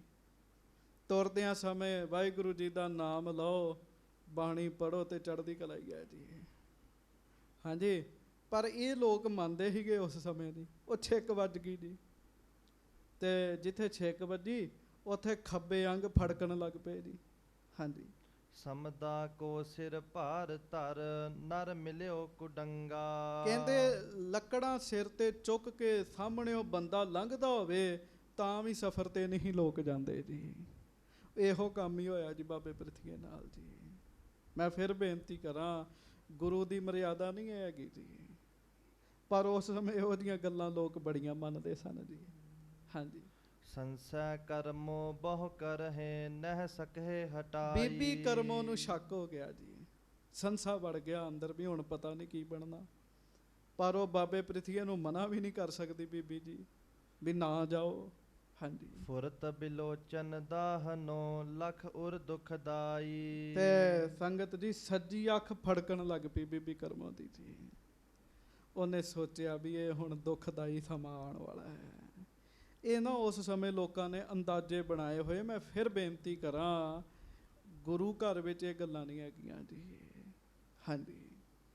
ਨਹਿ ਪ੍ਰਿਥਿਆ ਕੁਛ ਮਨ ਗਿਨੈ ਮਮ ਪੰਖੀ ਚੰਦੂ। ਪੰਖੀ ਲਿਖਿਆ, ਮਮ ਪੱਖੀ ਚੰਦੂ। ਗੱਜ ਕੇ ਆਖੋ ਵਾਹਿਗੁਰੂ। ਨਹਿ ਪ੍ਰਿਥਿਆ ਕੁਛ ਮਨ ਗਿਨੈ। ਪਰ ਬਾਬਾ ਪ੍ਰਿਥੀਆ ਨਹੀਂ ਆਪਣੇ ਮਨ 'ਚ ਗੱਲ ਗਿਣਦਾ ਜੀ। ਉਹਨੂੰ ਇੱਕੋ ਹੀ ਗੱਲ ਹੈਗੀ ਹੈ ਵੀ ਚੰਦੂ ਮੇਰੇ ਵੱਲ ਹੈ ਤੇ ਮੈਨੂੰ ਡਰਨ ਦੀ ਲੋੜ ਨਹੀਂ ਹੈਗੀ ਜੀ। ਹਾਂਜੀ। ਲਵਪੁਰ ਚੱਲ ਕਰ ਹੈ ਜਤਨ ਕਰ ਅਜੁਨ ਨਿਕੰਦੂ। ਅਨੁਜ ਨਿਕੰਦੂ। ਉਹ ਰਸਤੇ 'ਚ ਤੁਰਨ ਲੱਗਿਆ ਇਹੋ ਹੀ ਗੱਲ ਸੋਚੀ, ਚੰਦੂ ਮੇਰੇ ਵੱਲ ਹੈ ਤੇ ਮੈਂ ਉੱਥੇ ਜਾਣਾ, ਲਾਹੌਰ ਜਾਵਾਂਗਾ। ਉਹਨਾਂ ਚਿਰ ਨੂੰ ਸਾਰਿਆਂ ਉੱਥੇ ਆ ਜਾਣਾ ਤੇ ਲਾਹੌਰ ਵਿੱਚ ਜਾ ਕੇ ਮਿਲ ਕੇ ਤੇ ਮੈਂ ਕਿਸੇ ਤਰੀਕੇ ਨਾਲ ਆਪਣੇ ਭਰਾ ਨੂੰ ਮਰਵਾ ਦੇਣਾ ਹੈ। ਵੇਖ ਲਓ, ਜਿਸ ਗੁਰੂ ਦੇ ਦਰਸ਼ਨ ਕਰਕੇ ਆਨੰਦ ਬਣ ਜਾਂਦਾ ਹੈ, ਮੂਰਖ ਉਹਨਾਂ ਨੂੰ ਮਰਵਾਉਣ ਦੀਆਂ ਗੱਲਾਂ ਸੋਚ ਰਹੇ ਨੇ ਜੀ। ਆਖੋ ਸ੍ਰੀ ਵਾਹਿਗੁਰੂ। ਸ੍ਰੀ ਵਾਹਿਗੁਰੂ। ਹਾਂਜੀ। ਦਾਸ ਸਿੱਖ ਗਨ ਸੰਗ ਲੈ ਪਛਚਮ ਮੁਖ ਕੀਨਾ। ਕੁਝ ਸੇਵਕ ਬਾਬਾ ਪ੍ਰਿਥੀਆ ਜੀ ਨੇ ਆਪਣੇ ਨਾਲ ਲਏ ਜੀ। ਕੱਦ ਕਾਠ ਬਾਬਾ ਪ੍ਰਿਥੀਆ ਜੀ ਦਾ ਉੱਚਾ ਸੀਗਾ ਜੀ। ਗੁਰੂ ਰਾਮਦਾਸ ਜੀ ਦਾ ਵੀ ਉੱਚਾ ਸੀਗਾ ਜੀ। ਹਾਂਜੀ। ਉਂਝ ਮੈਂ ਸ਼ਾਇਦ ਪਹਿਲਾਂ ਵੀ ਇੱਕ ਦਿਨ ਕਥਾ 'ਚ ਤੁਹਾਨੂੰ ਦੱਸਿਆ ਹੋਵੇ। ਕਹਿੰਦੇ 10 ਪਾਤਸ਼ਾਹੀਆਂ ਵਿੱਚੋਂ 10ਵੇਂ ਪਾਤਸ਼ਾਹ ਦਾ ਕੱਦ ਮੱਧਰਾ ਸੀਗਾ ਜੀ। ਤੇ ਮੈਂ ਪੁੱਛਿਆ ਵੀ ਮੱਧਰਾ ਕਿੱਡਾ ਕੁ ਸੀਗਾ? ਕਹਿੰਦੇ ਜੀ 6.5 ਫੁੱਟ ਸੀਗਾ ਜੀ। ਗੱਜ ਕੇ ਆਖੋ ਮੈਂ ਕਮਾਲ ਹੋ ਗਈ ਜੀ। ਜੇ 6.5 ਫੁੱਟ ਮੱਧਰਾ ਹੁੰਦਾ ਤਾਂ ਫਿਰ ਉੱਚਾ ਕੀ ਹੁੰਦਾ ਜੀ? ਹਾਂਜੀ। 6.5 ਫੁੱਟ ਕਹਿੰਦੇ ਸਭ ਤੋਂ ਮੱਧਰੇ ਸੀਗੇ ਜੀ ਮਹਾਰਾਜ। ਮਹਾਰਾਜ ਸੱਚੇ ਪਾਤਸ਼ਾਹ ਗੁਰੂ ਰਾਮਦਾਸ ਜੀ ਦਾ ਕੱਦ ਕਾਠ ਉੱਚਾ ਸੀਗਾ ਜੀ। ਬਾਬੇ ਪ੍ਰਿਥੀਏ ਦਾ ਵੀ ਕੱਦ ਕਾਠ ਉੱਚਾ, ਸਰੀਰ ਭਰਵਾਂ ਸੀਗਾ ਜੀ, ਚਿਹਰਾ ਲਾਲ ਸੀਗਾ ਜੀ। ਕੁਝ ਬੰਦੇ ਨਾਲ ਸੇਵਕ ਲਏ ਤੇ ਪ੍ਰਿਥੀਆ ਜੀ ਤੁਰ ਪਏ ਜੀ। ਹਾਂਜੀ। ਗਮਨਿਓ ਮਾਰਗ ਸ਼ਿਪਰ ਕਰ ਤ੍ਰਿਸ਼ਨਾ ਕੀ ਅਦੀਨਾ। ਲਾਹੌਰ ਵੱਲ ਨੂੰ ਜਾ ਰਹੇ ਆ। ਮੇਰੇ ਕੋਲ ਅੱਗੇ ਦਿੱਲੀ ਮੁੱਖੋਂ ਨਿਕਲ ਗਿਆ ਸੀ। ਲਾਹੌਰ ਨੂੰ ਜਾ ਰਹੇ ਆ ਜੀ ਤੇ ਬੜੀ ਛੇਤੀ ਛੇਤੀ ਤੁਰ ਰਹੇ ਆ ਜੀ। ਹਾਂਜੀ। ਨਿਸ਼ ਬਿਸਰਾਮਹਿ ਦਿਨ ਚਲਹਿ ਦਿਨ ਥੋਰਨ ਮਾਹੂ। ਰਾਤ ਨੂੰ ਆਰਾਮ ਕਰਦੇ ਆ, ਦਿਨੇ ਸਫ਼ਰ ਕਰਦੇ ਆ। ਜਿੱਥੇ ਥਾਂ ਮਿਲਦੀ ਆਰਾਮ ਕਰ ਲੈਂਦੇ ਆ ਜੀ। ਪਰ ਇਹੋ ਹੀ ਜੇ ਗੁਰੂ ਅਰਜਨ ਦੇਵ ਜੀ ਜਾਂਦੇ ਆ ਤੇ ਲੋਕਾਂ ਦੇ ਮੱਥਾ ਟੇਕਣ ਵਾਲਿਆਂ ਦੀ ਲੈਣ ਹੀ ਨਹੀਂ ਟੁੱਟਦੀ ਜੀ। ਹਾਂਜੀ। ਪਹੁੰਚੋ ਤਰਨ ਤਾਰਨ ਨਿਕਟ ਬੋਲੇ ਨਰ ਪਾਹੂ। ਉਹ ਮਾਲਵੇ ਚੋਂ ਲੰਘ ਰਹੇ ਸਨ, ਲਾਹੌਰ ਨੂੰ ਜਾਣਾ ਸੀਗਾ ਤੇ ਜਦੋਂ ਤਰਨ ਤਾਰਨ ਲਾਗੇ ਆਏ ਨਾ ਜੀ ਤੇ ਗਰਮੀ ਬੜੀ ਸੀਗੀ ਜੀ। ਬਾਬੇ ਪ੍ਰਿਥੀਏ ਤੇ ਕੁਝ ਸੇਵਾਦਾਰ ਬਾਬਾ ਪ੍ਰਿਥੀਆ ਜੀ ਨੂੰ ਇੰਜ ਕਹਿਣ ਲੱਗੇ, ਹਾਂਜੀ, ਗੁਰੂ ਰਚਿਓ ਤੀਰਥ ਮਹਾ ਮੱਜਨ ਕਰ ਲੀਜੈ। ਕਹਿੰਦੇ ਬਾਬਾ ਜੀ ਗੁਰੂ ਅਰਜਨ ਦੇਵ ਜੀ ਨੇ ਤੀਰਥ ਬਣਾਇਆ, ਇਸ਼ਨਾਨ ਹੀ ਕਰ ਲਈਏ ਇੱਥੇ। ਹਾਂਜੀ, ਚੱਲ ਡੇਰਾ ਆਗੇ ਕਰੈ ਨਿਸ ਪਰੀ ਲਖੀਜੈ। ਤੇ ਥੋੜੀ ਅੱਗੇ ਜਾ ਕੇ ਡੇਰਾ ਕਰ ਲਵਾਂਗੇ, ਫਿਰ ਰਾਤ ਪੈ ਜਾਣੀ ਹੈ। ਹਾਂਜੀ, ਚੱਲੇ ਕੋਸ ਬਹੁ ਸ਼ਮਰਤ ਹੈ ਸ਼ਰਮਤ ਹੈ। ਸ਼ਰਮਤ ਹੈ ਕਰ ਲੈ ਬਿਸਰਾਮੂ। ਕਹਿੰਦੇ ਚੱਲ ਚੱਲ ਕੇ ਬਾਬਾ ਜੀ ਥੱਕ ਗਏ ਆ, ਥੱਕ ਗਏ ਆ, ਗਰਮੀ ਦਾ ਸਮਾਂ, ਤੀਰਥ ਬਣਿਆ, ਇਸ਼ਨਾਨ ਕਰਦੇ ਆ, ਕੁਝ ਸਮਾਂ ਰੁਕ ਜੀਏ। ਹਾਂਜੀ, ਸੁਨ ਪ੍ਰਿਥਿਆ ਰਿਸ ਕਰ ਕਹੈ। ਤੇ ਬਾਬਾ ਪ੍ਰਿਥੀਆ ਜੀ ਨੂੰ ਸੁਣ ਕੇ ਗੁੱਸਾ ਚੜ ਗਿਆ ਜੀ। ਗੱਜ ਕੇ ਆਖੋ ਵਾਹਿਗੁਰੂ। ਕਿਉਂ ਜੀ? ਉਹ ਤੇ ਗੁਰੂ ਜੀ ਦੀ ਵਡਿਆਈ ਸੁਣ ਕੇ ਨਹੀਂ ਜਰਦੇ ਜੀ। ਤੇ ਉਹਨਾਂ ਦੇ ਹੀ ਸੇਵਾਦਾਰ ਕਹਿਣ ਲੱਗ ਪਏ ਵੀ ਮਹਾਰਾਜ ਨੇ ਤੀਰਥ ਬਣਾਇਆ ਤੇ ਇੱਥੇ ਇਸ਼ਨਾਨ ਕਰ ਲਈਏ। ਸੁਣ ਕੇ ਬਾਬਾ ਜੀ ਨੂੰ ਗੁੱਸਾ ਚੜ ਗਿਆ ਜੀ। ਹਾਂਜੀ, ਜਿਸ ਕੋ ਮਨ ਬਾਮੂ। ਮਨ ਵਿੱਚ ਬੜਾ ਗੁੱਸਾ ਆਇਆ। ਬਾਬਾ ਜੀ ਦਾ ਮਨ ਸ਼ੁਰੂ ਤੋਂ ਹੀ ਟੇਢਾ ਹੀ ਚੱਲਦਾ ਸੀ ਗੁਰੂ ਸਾਹਿਬ ਨਾਲ।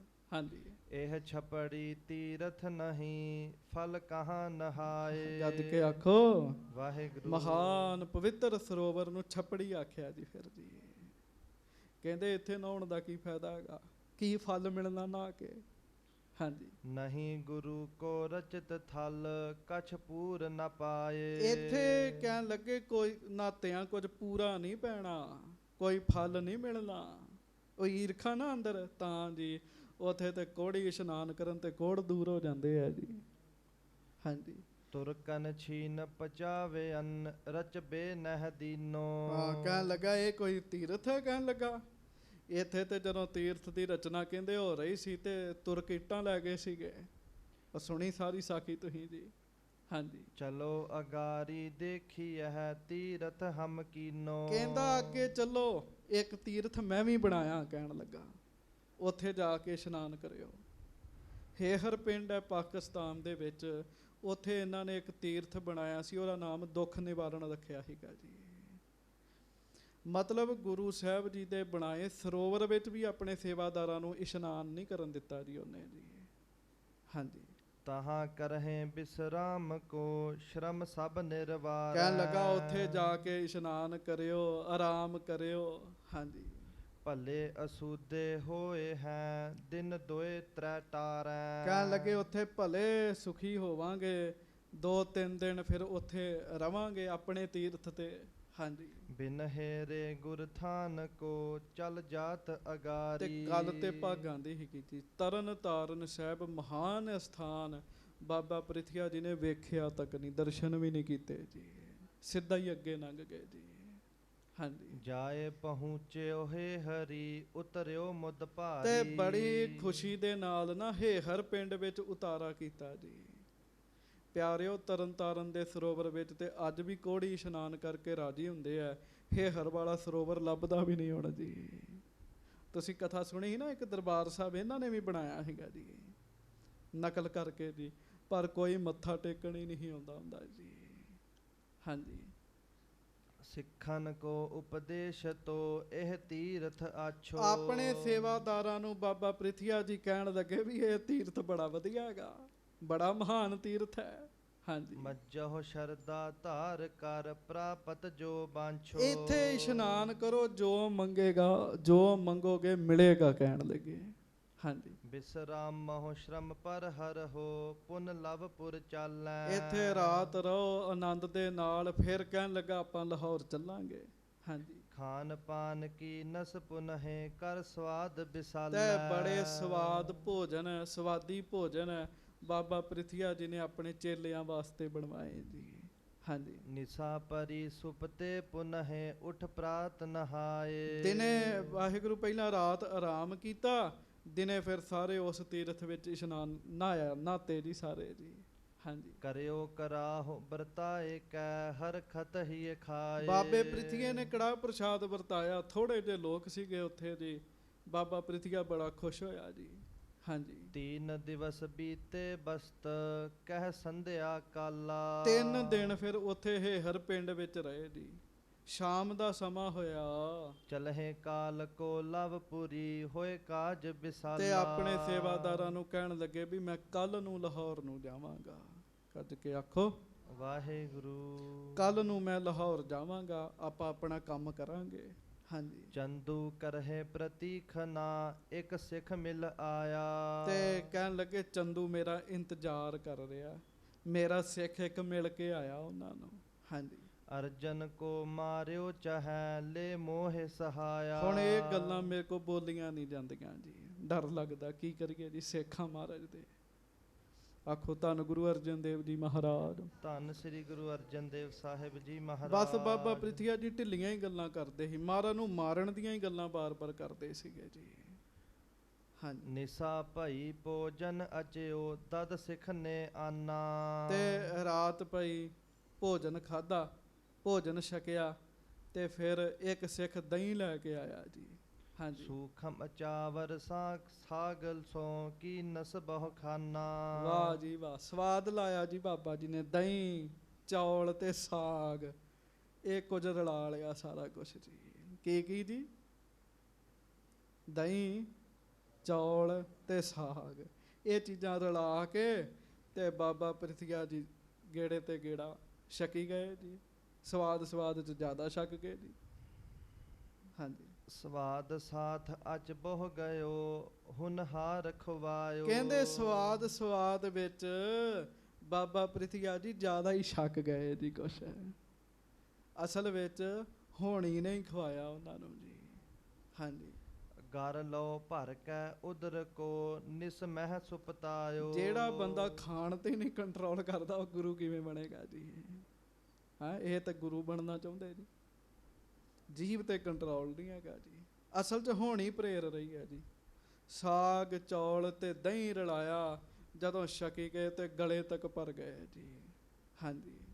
ਅਰਧ ਨਿਸਾ ਬਦਹਾਜਮਾ ਹੈ ਜਾ ਹੋਏ ਆਵਾ। ਤੇ ਛਕ ਕੇ ਤੇ ਸੌਂ ਗਏ, ਲੰਮੇ ਪੈ ਗਏ ਜੀ। ਹਾਂਜੀ। ਤੇ ਲੰਮੇ ਵੀ ਉਸ ਪਾਸੇ ਪਏ ਜਿੱਧਰ ਨਹੀਂ ਪੈਣਾ ਚਾਹੀਦਾ, ਛਕ ਕੇ। ਅੱਧੀ ਰਾਤ ਦਾ ਸਮਾਂ ਹੋਇਆ ਤੇ ਬਦ ਜਮੀ ਹੋ ਗਈ ਤੇ ਹੈਜਾ ਹੋ ਗਿਆ ਜੀ। ਦਸਤ ਲੱਗ ਗਏ ਬਾਬਾ ਜੀ ਨੂੰ ਜੀ। ਹਾਂਜੀ। ਸੂਲ ਉਠਿਓ ਜਨ ਸੂਲ ਚੁੱਭ ਦੁਖ ਤੇ ਬਿਕਲਾਵਾ। ਤੇ ਸੂਲ ਉੱਠਿਆ ਜੀ, ਸੂਲ ਜੀ। ਹਾਂਜੀ। ਭਾਵ ਢਿੱਡ ਵਿੱਚ ਪੀੜ ਉੱਠੀ, ਜਿਵੇਂ ਸੂਲ ਚੁੱਭਦੀ ਹੋਵੇ ਜੀ, ਤੇ ਵਿਆਕੁਲ ਹੋ ਗਏ ਜੀ। ਆ ਢਿੱਡ 'ਚ ਮਾੜੀ ਜੀ ਪੀੜ ਹੋਣ ਲੱਗ ਪਏ ਨਾ ਜੀ, ਤੜਪਾ ਸੁੱਟਦੀ ਬੰਦੇ ਨੂੰ ਜੀ। ਇਹ ਤੇ ਤੁਸੀਂ ਆਪਾਂ ਸਾਰੇ ਰਾਜੀ ਖੁਸ਼ੀ ਬੈਠੇ, ਗੁਰੂ ਜੀ ਦਾ ਸ਼ੁਕਰ ਕਰਨਾ ਚਾਹੀਦਾ ਹੈ ਜੀ। ਥੋੜੀ ਜੀ ਦਰਦ ਬੰਦੇ ਨੂੰ ਕਲਪਾ ਸੁੱਟਦੀ ਜੀ। ਹਾਂਜੀ। ਹਾਏ ਹਾਏ ਮੁਖ ਕਰਤ ਹੈ ਜਾਗੇ ਨਰ ਪਾਸੂ। ਤੇ ਬਾਬਾ ਪ੍ਰਿਥੀਆ ਅੱਧੀ ਰਾਤ ਦਾ ਸਮਾਂ ਤੇ ਹਾਏ ਹਾਏ ਕਰਨ ਲੱਗ ਪਏ ਜੀ। ਨਾਲ ਦੇ ਲੋਕ ਜਾਗ ਗਏ, ਸੇਵਾਦਾਰ ਜਾਗ ਗਏ ਸਾਰੇ, ਵੀ ਕੀ ਗੱਲ ਹੋ ਗਈ ਹੈ। ਹਾਂਜੀ। ਕਹਾਂ ਜਤਨ ਕੋ ਤਬ ਕਰਹਿ ਨਹਿ ਔਖਦ ਰਸੂ। ਹੁਣ ਅੱਧੀ ਰਾਤ ਦਾ ਸਮਾਂ, ਦਵਾਈ ਕਿਹੜੀ ਲੈ ਕੇ ਆਉਣ ਜੀ? ਉਹਨਾਂ ਸਮਿਆਂ ਦੇ ਵਿੱਚ ਕਿਹੜਾ ਵੀ ਫੋਨ ਕਰ ਦੇਣਾ ਤੇ ਡਾਕਟਰ ਭੱਜਾ ਆਏਗਾ ਜੀ। ਲਾਗੇ ਹਕੀਮ ਲੱਭਣਾ, ਵੈਦ ਲੱਭਣਾ, ਬੜਾ ਔਖਾ ਕੰਮ ਸੀਗਾ ਜੀ। ਹਾਂਜੀ। ਨਹਿ ਹਕੀਮ ਕੋ ਗ੍ਰਾਮ ਮਹਿ ਕਛ ਹਵੈ ਨਾ ਉਪਾਈ। ਕਮਾਲ ਦੀ ਗੱਲ ਇਹ ਹੈ ਵੀ ਹੇਹਰ ਪਿੰਡ ਦੇ ਵਿੱਚ ਹਕੀਮ ਹੈ ਹੀ ਕੋਈ ਨਹੀਂ ਸੀਗਾ ਜੀ। ਤੇ ਉਪਾਅ ਕੀ ਹੋਣਾ ਸੀਗਾ ਜੀ? ਕਹਿੰਦੇ ਉਸ ਨਗਰ 'ਚ ਰਹਿਣਾ ਨਹੀਂ ਚਾਹੀਦਾ ਜਿੱਥੇ ਹਕੀਮ, ਦਵਾਖਾਨਾ, ਸਕੂਲ ਤੇ ਧਾਰਮਿਕ ਸਥਾਨ ਨਾ ਹੋਵੇ ਜੀ। ਉਸ ਨਗਰ 'ਚ ਹੀ ਨਹੀਂ ਰਹਿਣਾ ਚਾਹੀਦਾ ਜੀ। ਹਾਂਜੀ। ਰੁਦਤ ਨਿਕਟ ਹੋਵੇ ਦੁਖਤ ਸਭ ਤਿਸ ਆਸ ਚੁਕਾਈ। ਕਮਾਲ ਦੀ ਗੱਲ ਏ, ਬਾਬਾ ਪ੍ਰਿਥੀਆ ਜੀ ਪੀੜ ਨਾਲ ਤੜਪ ਰਹੇ ਹੈ। ਸੇਵਾਦਾਰ ਰੋਣ ਲੱਗ ਪਏ, ਬਾਬਾ ਜੀ ਰੋਣ ਲੱਗ ਪਏ, ਪਰ ਉਪਾਅ ਨਹੀਂ ਕੋਈ ਚੱਲਣ ਦਿਆ ਜੀ। ਹਾਂਜੀ। ਪ੍ਰਿਥੀਏ ਨੇ ਜਾਣਿਓ ਮਰਨ ਨਹਿ ਬਾਚਹਿ ਪ੍ਰਾਨਾ। ਤੇ ਬਾਬਾ ਪ੍ਰਿਥੀਆ ਜੀ ਨੂੰ ਪਤਾ ਲੱਗ ਗਿਆ ਵੀ ਮੇਰਾ ਅੰਤਮ ਸਮਾਂ ਨੇੜੇ ਆ ਗਿਆ, ਹੁਣ ਮੈਂ ਬਚਣਾ ਨਹੀਂ ਹੈ। ਹਾਂਜੀ। ਸਿੱਖ ਦਾਸ ਗਨ ਹਿਤੂ ਲਖ ਅਸ ਬਾਕ ਬਖਾਨਾ। ਗੱਜ ਕੇ ਆਖੋ ਵਾਹਿਗੁਰੂ। ਢਿੱਡ ਪੀਰ ਦੇ ਨਾਲ ਤੜਪ ਰਹੇ ਨੇ ਜੀ। ਹਾਂਜੀ। ਆਪਣੇ ਲਾਗੇ ਸੇਵਾਦਾਰਾਂ ਨੂੰ ਸੱਦ ਕੇ ਤੇ ਕਹਿਣ ਲੱਗੇ। ਹਾਂਜੀ। ਅਬ ਮੇਰੋ ਪਰਲੋਕ ਹਵੈ ਰੁਜ ਵਧਿਓ ਬਿਸਾਲਾ। ਕਹਿਣ ਲੱਗਾ ਸੁਣੋ, ਦਰਦ ਬਹੁਤ ਵੱਧ ਗਈ ਹੈ, ਰੋਗ ਬਹੁਤ ਵੱਧ ਗਿਆ। ਕਮਾਈ ਵਾਲੇ ਤੇ ਹੈਗੇ ਸੀਗੇ, ਪਤਾ ਲੱਗ ਗਿਆ, ਕਹਿਣ ਲੱਗੇ ਹੁਣ ਮੇਰੀ ਮੌਤ ਹੈ, ਸਰੀਰ ਛੱਡਣ ਲੱਗਾ ਮੈਂ। ਹਾਂਜੀ। ਦਾਹ ਕਰਹੁ ਇਸ ਥਾਂ ਨਹੀਂ, ਕਰ ਕਿਰਪਾ ਕਰ ਕਿਰਿਆ ਕਪਾਲਾ। ਤੇ ਮੇਰੇ ਸਰੀਰ ਨੂੰ ਇੱਥੇ ਹੀ ਸਾੜ ਦਿਓ, ਸੰਸਕਾਰ ਕਰ ਦਿਓ ਮੇਰੇ ਸਰੀਰ ਦਾ, ਅੰਤਮ ਕਿਰਿਆ ਇੱਥੇ ਹੀ ਕਰਿਓ ਮੇਰੀ ਸਾਰੀ। ਹੇ ਹਰ ਪਿੰਡ 'ਚ ਆ ਜੀ, ਜਿੱਥੇ ਦਰਬਾਰ ਸਾਹਿਬ ਬਣਾਇਆ ਸੀ ਇਹਨਾਂ ਜੀ। ਹਾਂਜੀ। ਪੀਛੇ ਹੋਏ ਜੋ ਅੰਸ ਮਮ, ਮਰ ਹੈ ਕਿਤ ਕੋਈ। ਹਾਂਜੀ। ਦਾਹੁ ਆਨ ਇਸ ਥਲ ਕਰਹਿ, ਕਹਿ ਦੀਜਹਿ ਸੋਈ। ਤੇ ਪਿੱਛੋਂ ਮੇਰੇ ਪਰਿਵਾਰ ਨੂੰ ਇਹ ਕਹਿ ਦਿਓ, ਜਿਹੜੀ ਮੇਰੀ ਅੰਸ ਬੰਸ ਹੋਏਗੀ ਨਾ, ਉਹਦਾ ਸੰਸਕਾਰ ਵੀ ਇੱਥੇ ਹੀ ਕਰਨਾ ਹੈ, ਹੇ ਹਰ 'ਚ ਹੀ ਕਰਨਾ ਹੈ। ਮਿਹਰਬਾਨ ਹੈ। ਅੱਗੋਂ ਬਾਬੇ ਮਿਹਰ ਦਾ ਪੁੱਤਰ ਹਰਜੀ ਹੋਏਗਾ ਜੀ, ਬੜਾ ਲੰਬੀ ਕੁੱਲ ਚੱਲਦੀ ਹੈ ਜੀ ਇਹ। ਹਾਂਜੀ। ਮੌਕਹੁ ਮਿਲਹਿ ਸੋ ਆਨ ਕਰ, ਫਲ ਉੱਤਮ ਪਾਵੈ। ਕਹਿੰਦੇ ਇੱਥੇ ਸੰਸਕਾਰ ਕਰਿਓ ਸਾਰਿਆਂ ਦਾ, ਤੇ ਮੇਰੀ ਕੁੱਲ ਨੂੰ ਕਹਿ ਦਿਓ ਇੱਥੇ ਹੀ ਸੰਸਕਾਰ ਕਰਨਾ, ਮਰਨ ਤੋਂ ਬਾਅਦ ਸਾਰੇ ਮੈਨੂੰ ਹੀ ਮਿਲਣਗੇ ਤੇ ਉੱਤਮ ਫਲ ਪ੍ਰਾਪਤ ਕਰਨਗੇ। ਹਾਂਜੀ। ਮਿਹਰਬਾਨ ਸੋ ਕਹੋ ਤੁਮ, ਬਹੁਤ ਨਾ ਰੁਦਨਾਵੈ। ਤੇ ਮੇਰੇ ਪੁੱਤਰ ਮਿਹਰਬਾਨ ਨੂੰ ਕਿਉਂ ਵੀ ਰੋਵੇ ਨਾ। ਹਾਂਜੀ। ਇਹੀ ਰੀਤ ਸਭ ਜਗਤ ਕੀ, ਆਵਤ ਇਕ ਜਾਤੇ। ਇਹ ਤੇ ਜਗਤ ਦੀ ਰੀਤ ਹੈ, ਇੱਕ ਆਉਂਦਾ ਇੱਕ ਜਾਂਦਾ, ਮੈਨੂੰ ਜਾਣਾ ਪੈਣਾ। ਅੱਛਾ ਵੇਖ ਲੋ, ਮਹਾਰਾਜ ਕਹਿੰਦੇ ਨਾ, ਨਰ ਚਾਹਤ ਕਛ ਔਰ ਕੀ ਔਰ ਭਈ, ਚਿਤਵਤ ਰਹਿਓ ਠਗੌਰ, ਨਾਨਕ ਫਾਸੀ ਗਲ ਪਰੀ। ਅੱਜ ਕੇ ਆਖੋ ਵਾਹਿਗੁਰੂ। ਜਤਨ ਬਹੁਤ ਸੁਖ ਕੇ ਕੀਏ, ਦੁਖ ਕੋ ਕੀਓ ਨਾ ਕੋਏ। ਕਹੋ ਨਾਨਕ ਭਜ ਹਰ ਮਨਾ, ਹਰ ਭਾਵੈ ਸੋ ਹੋਏ। ਬੜਾ ਠਗੌਰੀ ਚਾਈ ਬਾਬਾ ਜੀ ਨੇ, ਚਾਹੁੰਦੇ ਸੀਗੇ ਵੀ ਚੰਦੂ ਨੂੰ ਮਿਲ ਕੇ ਗੁਰੂ ਜੀ ਨੂੰ ਖਤਮ ਕਰਾਵਾਂ, ਤੇ ਚੰਦੂ ਤੱਕ ਪਹੁੰਚੇ ਹੀ ਨਹੀਂ, ਤੇ ਰਸਤੇ 'ਚ ਆਪ ਹੀ ਖਤਮ ਹੋ ਚੱਲੇ ਜੀ। ਹਾਂਜੀ। ਕਰਹੁ ਕਿਰਿਆ ਮੇਰੀ ਸਕਲ, ਜਪ ਨਾਮ ਪ੍ਰਭਾਤੇ। ਮੇਰੇ ਪੁੱਤਰ ਨੂੰ ਕਿਉਂ ਵੀ ਰੋਵੇ ਨਾ, ਤੇ ਮੇਰੀ ਦਿਨ ਚੜ੍ਹਦੇ ਨੂੰ ਸਾਰੀ ਕਿਰਿਆ ਕਰ ਦਿਓ, ਕਹਿਣ ਲੱਗੇ। ਹਾਂਜੀ। ਪੁਨ ਆਵਹੁ ਚੰਦੂ ਮਿਲਹੁ, ਲਿਹੁ ਗੁਰਤਾ ਗਾਦੀ। ਹਾਂਜੀ। ਜਿਉ ਕਿਉ ਅਰਜਨ ਕੋ ਹਤ ਹੋ, ਪੁਨ ਕੀਜਹਿ ਸ਼ਾਦੀ। ਵੇਖ ਲੋ ਕਮਾਲ ਦੀ ਗੱਲ, ਵੈਰ ਨਹੀਂ ਜਾਂਦਾ ਅੰਦਰੋਂ ਜੀ। ਪ੍ਰੇਮ ਨਾਲ ਆਖੋ ਵਾਹਿਗੁਰੂ। ਵਾਹਿਗੁਰੂ। ਸੰਗਤ ਜੀ, ਇਹ ਵੀ ਜਿਵੇਂ ਡਿਊਟੀਆਂ ਲੱਗੀਆਂ, ਜਿਵੇਂ ਮਹਾਰਾਜ ਨੇ ਖੇਡ ਬਣਾਈ ਹੈ, ਤੇ ਗੁਰੂ ਰਾਮਦਾਸ ਜੀ ਦੇ ਪੁੱਤਰ ਹੀ ਨੇ ਨਾ, ਸਿੱਖਿਆ ਹੀ ਮਿਲਦੀ ਹੈ ਸਾਨੂੰ।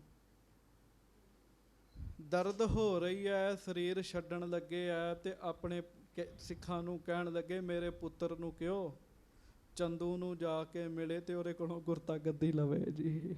ਚੰਦੂ ਗੁਰੂ ਹੈ, ਦੱਸੋ, ਜਿਹਦੇ ਕੋਲ ਗੁਰਤਾ ਗੱਦੀ ਮਿਲਣੀ ਹੈ। ਚੰਦੂ ਨੂੰ ਕਹੋ ਵੀ ਗੁਰਤਾ ਗੱਦੀ ਮੈਨੂੰ ਦਿਵਾਉਣੀ ਹੈ, ਚੰਦੂ ਕੋਲੋਂ ਗੁਰਤਾ ਗੱਦੀ ਲਵੇ, ਤੇ ਜਿਵੇਂ ਕਿਵੇਂ ਨਹੀਂ ਹੈ, ਗੁਰੂ ਅਰਜਨ ਦੇਵ ਜੀ ਨੂੰ ਮਾਰੇ, ਤੇ ਵਿਆਹ ਜ਼ਰੂਰ ਕਰਾਵੇ। ਤੇ ਕਮਾਲ ਦੀ ਗੱਲ ਹੈ, ਖੁਦ ਸਰੀਰ ਛੱਡਣ ਦੇ ਆ, ਫਿਰ ਵੀ ਮਨ 'ਚ ਉਹੋ ਹੀ ਗੱਲਾਂ ਚੱਲ ਰਹੀਆਂ ਜੀ। ਹਾਂਜੀ। ਪੁਰਹੁ ਕਾਮ ਨਾ ਆਏ ਕਰ, ਸਭ ਬਨਿਓ ਬਨਾਊ। ਹਾਂਜੀ। ਬੈਰ ਸੰਭਾਰੋ ਆਪਨੋ, ਨਹਿ ਕਰਹੁ ਬਲਾਊ। ਵੇਖ ਲਓ, ਗੱਜ ਕੇ ਆਖੋ ਵਾਹਿਗੁਰੂ। ਕਹਿਣ ਲੱਗੇ, ਮੇਰੇ ਪੁੱਤਰ ਨੂੰ ਕਿਉਂ ਤੇਰੀਆਂ ਸਾਰੀਆਂ ਮਨੋਕਾਮਨਾਵਾਂ ਪੂਰੀਆਂ ਹੋਣਗੀਆਂ, ਪਰ ਵੈਰ ਨਹੀਂ ਛੱਡਣਾ, ਵੈਰ ਕਰਨਾ ਉਹਨਾਂ ਦੇ ਨਾਲ। ਵੇਖੋ ਸਿੱਖਿਆ, ਵੇਖੋ ਕਿੱਡੀ ਮਹਾਨ ਦੇ ਰਹੇ ਹੈ ਜੀ। ਹਾਂਜੀ।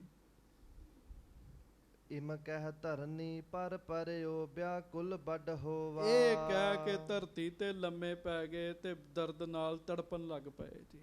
ਹਾਂਜੀ। ਬੋਲ ਬੰਦ ਮ੍ਰਿਤ ਚਿੰਨ ਪੇ, ਸਭ ਸੰਗਨ ਜੋਵਾ। ਤੇ ਸਾਧ ਸੰਗਤ ਜੀ, ਬੋਲ ਬੰਦ ਮ੍ਰਿਤ ਚਿੰਨ ਭੇ, ਸਭ ਸੰਗਨ ਜੋਵਾ।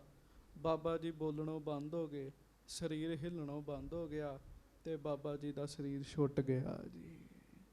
ਸੇਵਕਾਂ ਨੇ ਵੇਖਿਆ ਵੀ ਬਾਬਾ ਪ੍ਰਿਥੀਆ ਜੀ ਸਰੀਰ ਛੱਡ ਗਏ ਜੀ। ਅਜੇ ਥੋੜ੍ਹੇ ਦਿਨ ਪਹਿਲਾਂ ਵਿਚਲੇ ਭਰਾ ਬਾਬਾ ਮਹਾਦੇਵ ਜੀ ਦਾ ਸੁਣਿਆ ਜੀ, ਕਿਵੇਂ ਸਭ ਨੂੰ ਦੱਸਿਆ, ਬਾਬਾ ਬੁੱਢਾ ਜੀ ਲਾਗੇ, ਭਾਈ ਗੁਰਦਾਸ ਜੀ ਲਾਗੇ, ਸਾਰਿਆਂ ਦੇ ਵਿੱਚ ਸਰੀਰ ਛੱਡਿਆ ਜੀ। ਹਾਂਜੀ। ਤੇ ਇਹ ਵੇਖ ਲਓ ਕਿਵੇਂ ਦੁਖੀ ਹੋ ਕੇ ਸਰੀਰ ਤਿਆਗਿਆ ਜੀ। ਹਾਂਜੀ। ਰਹੇ ਬੁਲਾਵਤ ਦਾਸ ਜਨ ਨਿਕਸੇ ਤਨ ਪ੍ਰਾਨਾ। ਸੇਵਕ ਬੁਲਾਉਂਦੇ ਰਹੇ ਬਾਬਾ ਜੀ ਉੱਠੋ, ਬਾਬਾ ਜੀ ਉੱਠੋ, ਪਰ ਬਾਬਾ ਜੀ ਵਿੱਚੋਂ ਪ੍ਰਾਣ ਨਿਕਲ ਗਏ ਜੀ। ਹਾਂਜੀ। ਚਿਤਵਤ ਗੁਰ ਸੰਗ ਬੈਰ ਕੋ ਪਰ ਲੋਕ ਪਿਆਨਾ। ਬਸ ਮੰਦਾ ਚਿਤਵਤ ਪਚਿਆ। ਸਾਧ ਸੰਗਤ ਜੀ ਮਹਾਰਾਜ ਨਾਲ ਵੈਰ ਚਿਤਵਦੇ ਹੋਏ ਹੀ ਪਰਲੋਕ ਚਲੇ ਗਏ ਜੀ। ਕੱਲ ਪਰਸੋਂ ਅਸੀਂ ਕਿਸੇ ਗੁਰਮੁਖ ਲਾਗੇ ਬੈਠੇ, ਉਹ ਵੈਸੇ ਹੀ ਬੈਠੇ ਸੀ ਸਾਰੇ ਸਿੰਘ, ਤੇ ਉਹ ਗੱਲਾਂ ਕਰਨ ਲੱਗ ਪਏ। ਕਹਿੰਦੇ ਇੱਕ ਕੰਮ ਨਾ ਮੇਰੇ ਉਸਤਾਦ ਜੀ ਨੇ ਕਿਹਾ ਸੀ, ਕਹਿੰਦੇ 300 ਤੋਂ ਵੱਧ ਪਾਠ ਚੌਪਈ ਸਾਹਿਬ ਦੇ ਮੇਰੇ ਉਸਤਾਦ ਜੀ ਰੋਜ਼ ਕਰਦੇ ਹੁੰਦੇ ਸੀਗੇ। ਤੇ ਕਹਿੰਦੇ ਉਹ ਕਹਿੰਦੇ ਸੀਗੇ ਵੀ ਦਿਨੇ ਜਿੰਨਾ ਮਰਜ਼ੀ ਕਿਸੇ ਨਾਲ ਵੈਰ ਕਰੋ, ਪੂਰੀ ਡਾਂਗ ਨਾਲ ਡਾਂਗ ਖੜਕਾਓ, ਪਰ ਰਾਤ ਸੌਣ ਲੱਗਿਆਂ ਕਿਹਾ ਕਰੋ ਵੀ ਮਾਲਕਾ ਸਭ ਦਾ ਭਲਾ ਕਰੀ। ਮੈਂ ਕਿਹਾ ਜੀ ਇਹ ਕਿਉਂ? ਕਹਿੰਦੇ ਉਹਦਾ ਕਾਰਨ ਇਹ ਹੈ ਵੀ ਜੇ ਕਿਤੇ ਸੁੱਤਿਆਂ ਹੀ ਸੌਂ ਗਿਆ ਤੇ ਅੰਦਰ ਵੈਰ ਚੱਲਦਾ ਹੋਇਆ ਤੇ ਜਨਮ ਮਰਨ ਦਾ ਚੱਕਰ ਪੈ ਜਾਣਾ। ਹੁਣ ਬਾਬਾ ਜੀ ਸਰੀਰ ਛੱਡਣ ਲੱਗੇ ਜੀ, ਪਰ ਅੰਦਰੋਂ ਵੈਰ ਨਹੀਂ ਛੱਡਿਆ ਜੀ। ਹਾਂਜੀ। ਰੁਦਤ ਸਕਲ ਬੈਠੇ ਨਿਕਟ ਸੋ ਰਾਤ ਬਿਤਾਈ। ਸੇਵਕਾਂ ਵਿਚਾਰਿਆਂ ਰੋਣਾ ਹੀ ਸੀਗਾ ਜੀ, ਉਹ ਲਾਗੇ ਬਹਿ ਕੇ ਰੋਂਦੇ ਰਹੇ। ਰਾਤ ਸਾਰੀ ਇਸ ਤਰ੍ਹਾਂ ਗੁਜ਼ਾਰੀ ਜੀ ਉਹਨਾਂ ਨੇ। ਭਈ ਪ੍ਰਭਾਤ ਉਠਾਏ ਕੈ ਬੜ ਚਿਖਾ ਬਨਾਈ। ਦਿਨ ਚੜਿਆ, ਉਠਾਇਆ, ਚਿਖਾ ਬਣਾਈ ਹੈ ਵੱਡੀ ਜੀ। ਹਾਂਜੀ। ਉਪਰ ਧਰ ਕਰ ਛਾਰ ਕਰ ਰੋਏ ਸਮੁਦਾਏ। ਤੇ ਉੱਤੇ ਚਿਖਾ ਦੇ ਉੱਤੇ ਰੱਖ ਕੇ ਸਰੀਰ ਨੂੰ ਲਾਂਬੂ ਲਾ ਦਿੱਤਾ। ਸੇਵਕ ਰੋਂਦੇ ਹੈ ਜੀ। ਬਾਬਾ ਮਿਹਰਬਾਨ ਵੀ ਨਹੀਂ ਦਰਸ਼ਨ ਕਰ ਸਕਿਆ ਤੇ ਬੀਬੀ ਕਰਮੋਂ ਵੀ ਨਹੀਂ ਦਰਸ਼ਨ ਕਰ ਸਕੀ ਜੀ। ਹਾਂਜੀ। ਅਸਤ ਬੀਨ ਦਿਨ ਤੀਨ ਮੈਂ ਹਟ ਪਾਛ ਸਿਧਾਏ। ਅਸਤ ਬੀਨ ਦਿਨ ਤੀਨ ਮੈਂ, 3 ਦਿਨਾਂ ਵਿੱਚ ਅਸਤੀਆਂ ਚੁਣ ਕੇ ਤੇ ਪਿੱਛੇ ਵਾਪਸ ਆਏ ਜੀ। ਹਾਂਜੀ। ਇੱਕ ਸਿੱਖ ਕੋਠੇ ਕੋ ਗਇਓ ਪੂਰਬ ਸੁਧ ਦੈਬੇ। ਇੱਕ ਸਿੱਖ ਕੋਠੇ ਪਿੰਡ ਵਿੱਚ ਗਿਆ ਤੇ ਜਾ ਕੇ ਖਬਰ ਦਿੱਤੀ, ਸੁਨ ਮਰਨੋ ਸੁਤ ਭਾਰ ਜਾ ਬੜ ਕੂਕ ਕਰੈਬੇ। ਤੇ ਬਾਬੇ ਪ੍ਰਿਥੀਏ ਜੀ ਦੀ ਪਤਨੀ ਬੀਬੀ ਕਰਮੋ ਜੀ ਨੇ ਸੁਣਿਆ ਵੀ ਮੇਰੇ ਸਿਰ ਦਾ ਸਾਈਂ ਚਾਲਾ ਮਾਰ ਗਿਆ ਹੈ। ਬਹੁਤ ਰੋਈ ਹੈ, ਬੜਾ ਬੈਰਾਗ ਕੀਤਾ ਹੈ। ਉਹ ਤੇ ਉਦੋਂ ਹੀ ਸੋਚਦੀ ਸੀ ਵੀ ਨਹੀਂ ਜਾਣਾ ਚਾਹੀਦਾ, ਮਨ ਨੂੰ ਚੰਗਾ ਨਹੀਂ ਸੀ ਲੱਗਦਾ, ਪਰ ਬਾਬਾ ਪ੍ਰਿਥੀਆ ਜੀ ਨਹੀਂ ਟਲੇ ਸਾਧ ਸੰਗਤ ਜੀ। ਅੱਛਾ ਇਹ ਵੀ ਵੇਖ ਲਓ, ਅੱਜ ਤੋਂ ਬਾਅਦ ਸਾਗ ਦਹੀਂ ਤੇ ਚੌਲ ਇਕੱਠੇ ਨਾ ਖਾ ਬੈਠੇ ਹੋ ਜੀ। ਗੱਜ ਕੇ ਆਖੋ ਵਾਹਿਗੁਰੂ। ਵੇਖ ਲਓ ਬਾਬਾ ਜੀ ਨੇ ਰਲਾ ਕੇ ਖਾਦੇ ਜੀ, ਤੇ ਗਲੇ ਤੱਕ ਖਾਦੇ ਤੇ ਹੈਜਾ ਹੋ ਗਿਆ ਜੀ। ਸਵਾਦ ਵਿੱਚ ਹੀ ਬੰਦਾ ਐਵੇਂ ਬੜਾ ਕੁਝ ਖਾ ਬਹਿੰਦਾ ਤੇ ਫਿਰ ਕੰਮ ਖਰਾਬ ਹੁੰਦਾ ਹੈ ਜੀ। ਹਾਂਜੀ। ਹਾਏ ਹਾਏ ਕਰ ਰੁਦਤ ਹੈ ਨਹਿ ਸਦਿਓ ਸਰੀਕਾ। ਹਾਂਜੀ। ਹੇ ਪਤ ਪੂਰਬ ਹੀ ਮਰਿਓ ਇਹ ਕੀਓ ਨਾਨੀਕਾ। ਹਾਂਜੀ। ਮਿਹਰਬਾਨ ਸੁਤ ਕੀ ਖਬਰ ਕਰ ਲੈ ਹੈ ਆਈ। ਹਾਂਜੀ। ਬਦਨ ਮਰਤ ਹਮ ਨੈ ਪਿਖਿਓ ਬਿਦ ਕਹਾਂ ਬਨਾਈ। ਫਿਰ ਤੁਹਾਨੂੰ ਪਤਾ ਹੈ ਬੀਬੀਆਂ ਜਿਹੋ ਜੀਆਂ ਗੱਲਾਂ ਕਰਦੀਆਂ ਹੁੰਦੀਆਂ ਵੀ ਤੁਸੀਂ ਮਰਨ ਲੱਗਿਆਂ ਅਸੀਂ ਤੁਹਾਡਾ ਮੂੰਹ ਵੀ ਨਹੀਂ ਵੇਖ ਸਕੇ, ਮਰਨ ਲੱਗਿਆਂ ਤੇ ਛੱਡੋ ਮਰਿਆ ਹੋਇਆਂ ਦਾ ਵੀ ਮੁੱਖ ਨਹੀਂ ਵੇਖ ਸਕੇ ਜੀ। ਅਸੀਂ ਤੇ ਸਰੀਰ ਛੱਡੇ ਹੋਏ ਦਾ ਵੀ ਤੁਹਾਡਾ ਮੁੱਖ ਨਹੀਂ ਵੇਖ ਸਕੇ। ਤੁਹਾਡੇ ਪੁੱਤਰ ਦੀ ਖਬਰਸਾਰ ਕੌਣ ਲਏਗਾ? ਇਹੋ ਜੀਆਂ ਗੱਲਾਂ ਕਰਨ ਦਈ ਆ ਬੀਬੀ ਕਰਮੋ। ਪਰ ਬਾਬਾ ਮਿਹਰਬਾਨ ਗੁਰੂ ਰਾਮਦਾਸ ਜੀ ਦਾ ਪੋਤਰਾ ਹੈ, ਵੱਡਾ ਪੋਤਰਾ ਹੈ। ਪਰ ਜਦੋਂ ਕੋਈ ਇਹੋ ਜਿਹੀਆਂ ਗੱਲਾਂ ਕਰਨ ਲੱਗ ਪਏ ਫਿਰ ਦੂਰੀ ਵੱਧ ਜਾਂਦੀ ਹੈ, ਦੂਰੀ ਵੱਧ ਜਾਂਦੀ ਹੈ। ਦੂਰ ਹੁੰਦਿਆਂ ਬੰਦਾ ਬਹੁਤ ਦੂਰ ਹੋ ਜਾਂਦਾ ਹੈ ਜੀ। ਸੋ ਬਾਬਾ ਮਿਹਰਬਾਨ ਵੀ ਬੜਾ ਬੈਰਾਗ ਕਰਦੇ ਆ ਤੇ 4 ਗੁਰੂ ਸਾਹਿਬਾਂ ਦੀ ਬਾਣੀ ਦਾ ਪਾਠ ਕੀਤਾ ਜੀ। 5ਵੇਂ ਤੋਂ ਆਪ ਹੀ ਨਾ ਜੀ ਆਪਣੇ ਆਪ ਨੂੰ ਮੰਨਦੇ ਸੀਗੇ ਜੀ। 4 ਗੁਰੂਆਂ ਦੀ ਬਾਣੀ ਦਾ ਪਾਠ ਕੀਤਾ ਜੀ। ਕੁਝ ਦਿਨਾਂ ਬਾਅਦ ਭੋਗ ਪਾਇਆ ਗਿਆ ਤੇ ਬਹੁਤ ਜ਼ਿਆਦਾ ਬਾਬਾ ਜੀ ਹੋਣਾ ਦੇ ਘਰਦਿਆਂ ਨੇ ਬੈਰਾਗ ਕੀਤਾ ਜੀ। ਗੁਰੂ ਅਰਜਨ ਦੇਵ ਮਹਾਰਾਜ ਜੀ ਦੇ ਨਾਲ ਵੈਰ ਹੀ ਇਹ ਸੀਗਾ ਵੀ ਮੈਂ ਗੁਰਤਾ ਗੱਦੀ ਲੈਣੀ ਹੈ। ਤੇ ਪਰ ਇਹ ਤੇ ਜਿਹਦੇ ਭਾਗਾਂ 'ਚ ਨਹੀਂ ਲਿਖੀ ਉਹਨੂੰ ਮਿਲੇਗੀ ਕਿਵੇਂ ਜੀ? ਤੁਰੇ ਤੇ ਇਹੋ ਹੀ ਸੀਗੇ ਘਰੋਂ ਕਹਿ ਕੇ ਵੀ ਮੈਂ ਗੁਰੂ ਬਣ ਜਾਣਾ ਜੀ। ਹੁਣ ਅੱਗੋਂ ਜੋ ਹੋਏਗਾ ਸੰਗਤ ਜੀ ਉਹ ਆਪਾਂ ਅਗਲੇ ਦਿਨਾਂ ਨੂੰ ਸਰਵਣ ਕਰਾਂਗੇ। ਮੈਂ ਕੁਝ ਬਚਨ ਵਿੱਚੋਂ ਛੱਡ ਰਿਹਾ, ਉਹਦਾ ਕਾਰਨ ਇਹ ਆ ਵੀ ਬੀਬੀ ਕਰਮੋ ਜੀ, ਤੁਹਾਨੂੰ ਪਤਾ ਜਦੋਂ ਇਸਤਰੀਆਂ ਰੋਂਦੀਆਂ ਤਾਂ ਉਹ ਫਿਰ ਜਿਹੜੀਆਂ ਗੱਲਾਂ ਕਰਦੀਆਂ ਤੁਹਾਨੂੰ ਪਤਾ ਹੀ ਹੈ ਜੀ। ਮਹਾਰਾਜ ਸੱਚੇ ਪਾਤਸ਼ਾਹ ਕਿਰਪਾ ਕਰਨ, ਬਖਸ਼ਿਸ਼ ਕਰਨ, ਮਿਹਰ ਕਰਨ। ਸੰਗਤ ਜੀ ਗੁਰੂ ਸਾਹਿਬ ਅੱਗੇ ਅਰਦਾਸ ਕਰੋ, ਮਹਾਰਾਜ ਤੁਹਾਡੀ ਮਹਿਮਾ ਸਾਡੇ ਹਿਰਦੇ 'ਚ ਵਸੇ। ਕੀ ਵਸੇ? ਮਹਿਮਾ ਤੁਹਾਡੀ ਸਾਡੇ ਹਿਰਦੇ 'ਚ ਵਸੇ। ਜਿਹਦੇ ਹਿਰਦੇ 'ਚ ਗੁਰੂ ਦੀ ਮਹਿਮਾ ਵਸਦੀ ਹੈ ਉਹਦਾ ਤੇ ਭਾਰ ਉਤਾਰਾ ਹੁੰਦਾ ਜੀ। ਤੁਸੀਂ ਸੁਣੀ ਸਾਰੀ ਕਥਾ, ਬਾਬਾ ਮਹਾਦੇਵ ਜੀ ਦੇ ਹਿਰਦੇ 'ਚ ਗੁਰੂ ਅਰਜਨ ਦੇਵ ਜੀ ਦੀ ਮਹਿਮਾ ਵਸ ਗਈ ਜੀ। ਮੱਥਾ ਟੇਕਿਆ, ਮਹਾਰਾਜ ਕਹਿੰਦੇ ਨਾ ਨਾ ਭਰਾਤਾ ਜੀ, ਭਰਾ ਜੀ ਤੁਸੀਂ ਸਾਡੇ ਤੋਂ ਵੱਡੇ ਹੋ। ਬਾਬਾ ਮਹਾਦੇਵ ਕਹਿੰਦੇ ਨਹੀਂ, ਮੈਂ ਵੱਡਾ ਨਹੀਂ ਹੈਗਾ, ਮੈਂ ਛੋਟਾ ਹੀ ਹਾਂ। ਅੱਗੇ ਮੈਂ ਤੁਹਾਨੂੰ ਛੋਟਾ ਭਰਾ ਸਮਝਦਾ ਸਾਂ, ਅੱਜ ਤੁਹਾਨੂੰ ਗੁਰੂ ਨਾਨਕ ਦੇਵ ਜੀ ਸਮਝ ਕੇ ਮੱਥਾ ਟੇਕਿਆ। ਤੇ ਮਿਹਰ ਦੀ ਦ੍ਰਿਸ਼ਟੀ ਪਾ ਕੇ ਗੁਰੂ ਅਰਜਨ ਦੇਵ ਜੀ ਨੇ ਬਾਬਾ ਮਹਾਦੇਵ ਜੀ ਦੀ ਸਮਾਧੀ ਲਾਈ ਜੀ। 6-7 ਘੰਟੇ ਬਾਬਾ ਜੀ ਦੀ ਸਮਾਧੀ ਲੱਗੀ ਰਹੀ ਜੀ। ਤੇ ਆਪ ਦੱਸ ਕੇ ਲੰਮੇ ਪੈ ਕੇ ਇਸ਼ਨਾਨ, ਪਹਿਲਾਂ ਇਸ਼ਨਾਨ ਕੀਤਾ, ਫਿਰ ਲੰਮੇ ਪਏ, ਸਾਰਿਆਂ ਨੂੰ ਮਿਲ ਗਿਲ ਕੇ ਆਸ਼ੀਰਵਾਦ ਮੰਗ ਕੇ ਤੇ ਫਿਰ ਬਹੁਤ ਸੌਖਾ ਸਰੀਰ ਛੱਡਿਆ। ਕੋਈ ਦਰਦ ਵੀ ਨਹੀਂ ਹੋਈ ਸਰੀਰ ਛੱਡਣ ਲੱਗਿਆ ਜੀ। ਤੇ ਬਾਬਾ ਪ੍ਰਿਥੀਆ ਜੀ ਢਿੱਡ ਪੀੜ ਦੇ ਨਾਲ ਤੜਪਦੇ ਹੋਏ ਸਰੀਰ ਛੱਡ ਗਏ ਜੀ। ਇੱਥੋਂ ਸਿੱਖਿਆ ਜੇ ਪਿਤਾ ਇੱਕੋ ਹੀ ਹੈ, ਸ੍ਰੀ ਗੁਰੂ ਰਾਮਦਾਸ ਸਾਹਿਬ ਜੀ ਮਹਾਰਾਜ। ਪਰ ਬੰਦੇ ਦੇ ਅੰਦਰ ਦੇ ਖਿਆਲਾਤ ਜਿਹੋ ਜਿਹੇ ਚੱਲ ਜਾਂਦੇ ਆ, ਫਿਰ ਉਹੋ ਜਿਹੇ ਕਰਮ ਬਣ ਜਾਂਦੇ ਆ ਜੀ। ਸਤਿਗੁਰੂ ਜੀ ਸਾਡੇ ਸਾਰਿਆਂ ਤੇ ਮਿਹਰਾਂ ਕਰਨ। ਆਪਾਂ ਅਰਦਾਸ ਕਰਨੀ ਹੈ, ਸੱਚੇ ਪਾਤਸ਼ਾਹ ਤੁਹਾਡੇ ਗੁਣ ਗਾਇਆ ਕਰੀਏ। ਆਓ ਪੰਕਤੀ ਪੜ੍ਹ ਲਓ, ਫਿਰ ਦਾਸ ਖਿਮਾ ਮੰਗੇ। ਗੁਣ ਗਾਵਾਂ ਦਿਨ ਰਾਤ, ਗੁਣ ਗਾਵਾਂ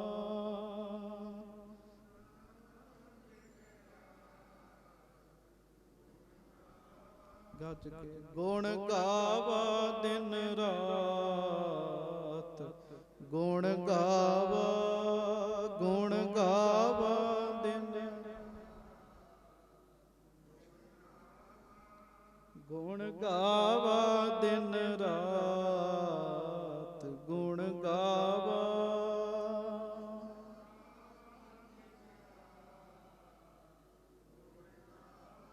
ਜਿੰਨੇ ਆਪ ਜੀ ਬੈਠੇ ਹੋ ਸਾਰੇ ਅਰਦਾਸ ਕਰੋ, ਮਹਾਰਾਜ ਬਾਬੇ ਪ੍ਰਿਥੀਏ ਦੀ ਕਥਾ ਤੇ ਸੁਣੀ ਹੈ, ਪਰ ਮਹਾਰਾਜ ਤੁਹਾਡੇ ਗੁਣ ਗਾਇਆ ਕਰੀਏ।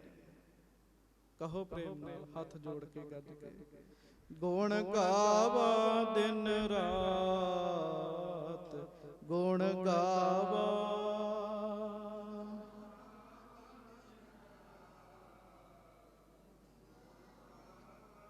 ਗੁਣ ਗਾਵਾਂ ਦਿਨ ਰਾਤ, ਗੁਣ ਗਾਵਾਂ।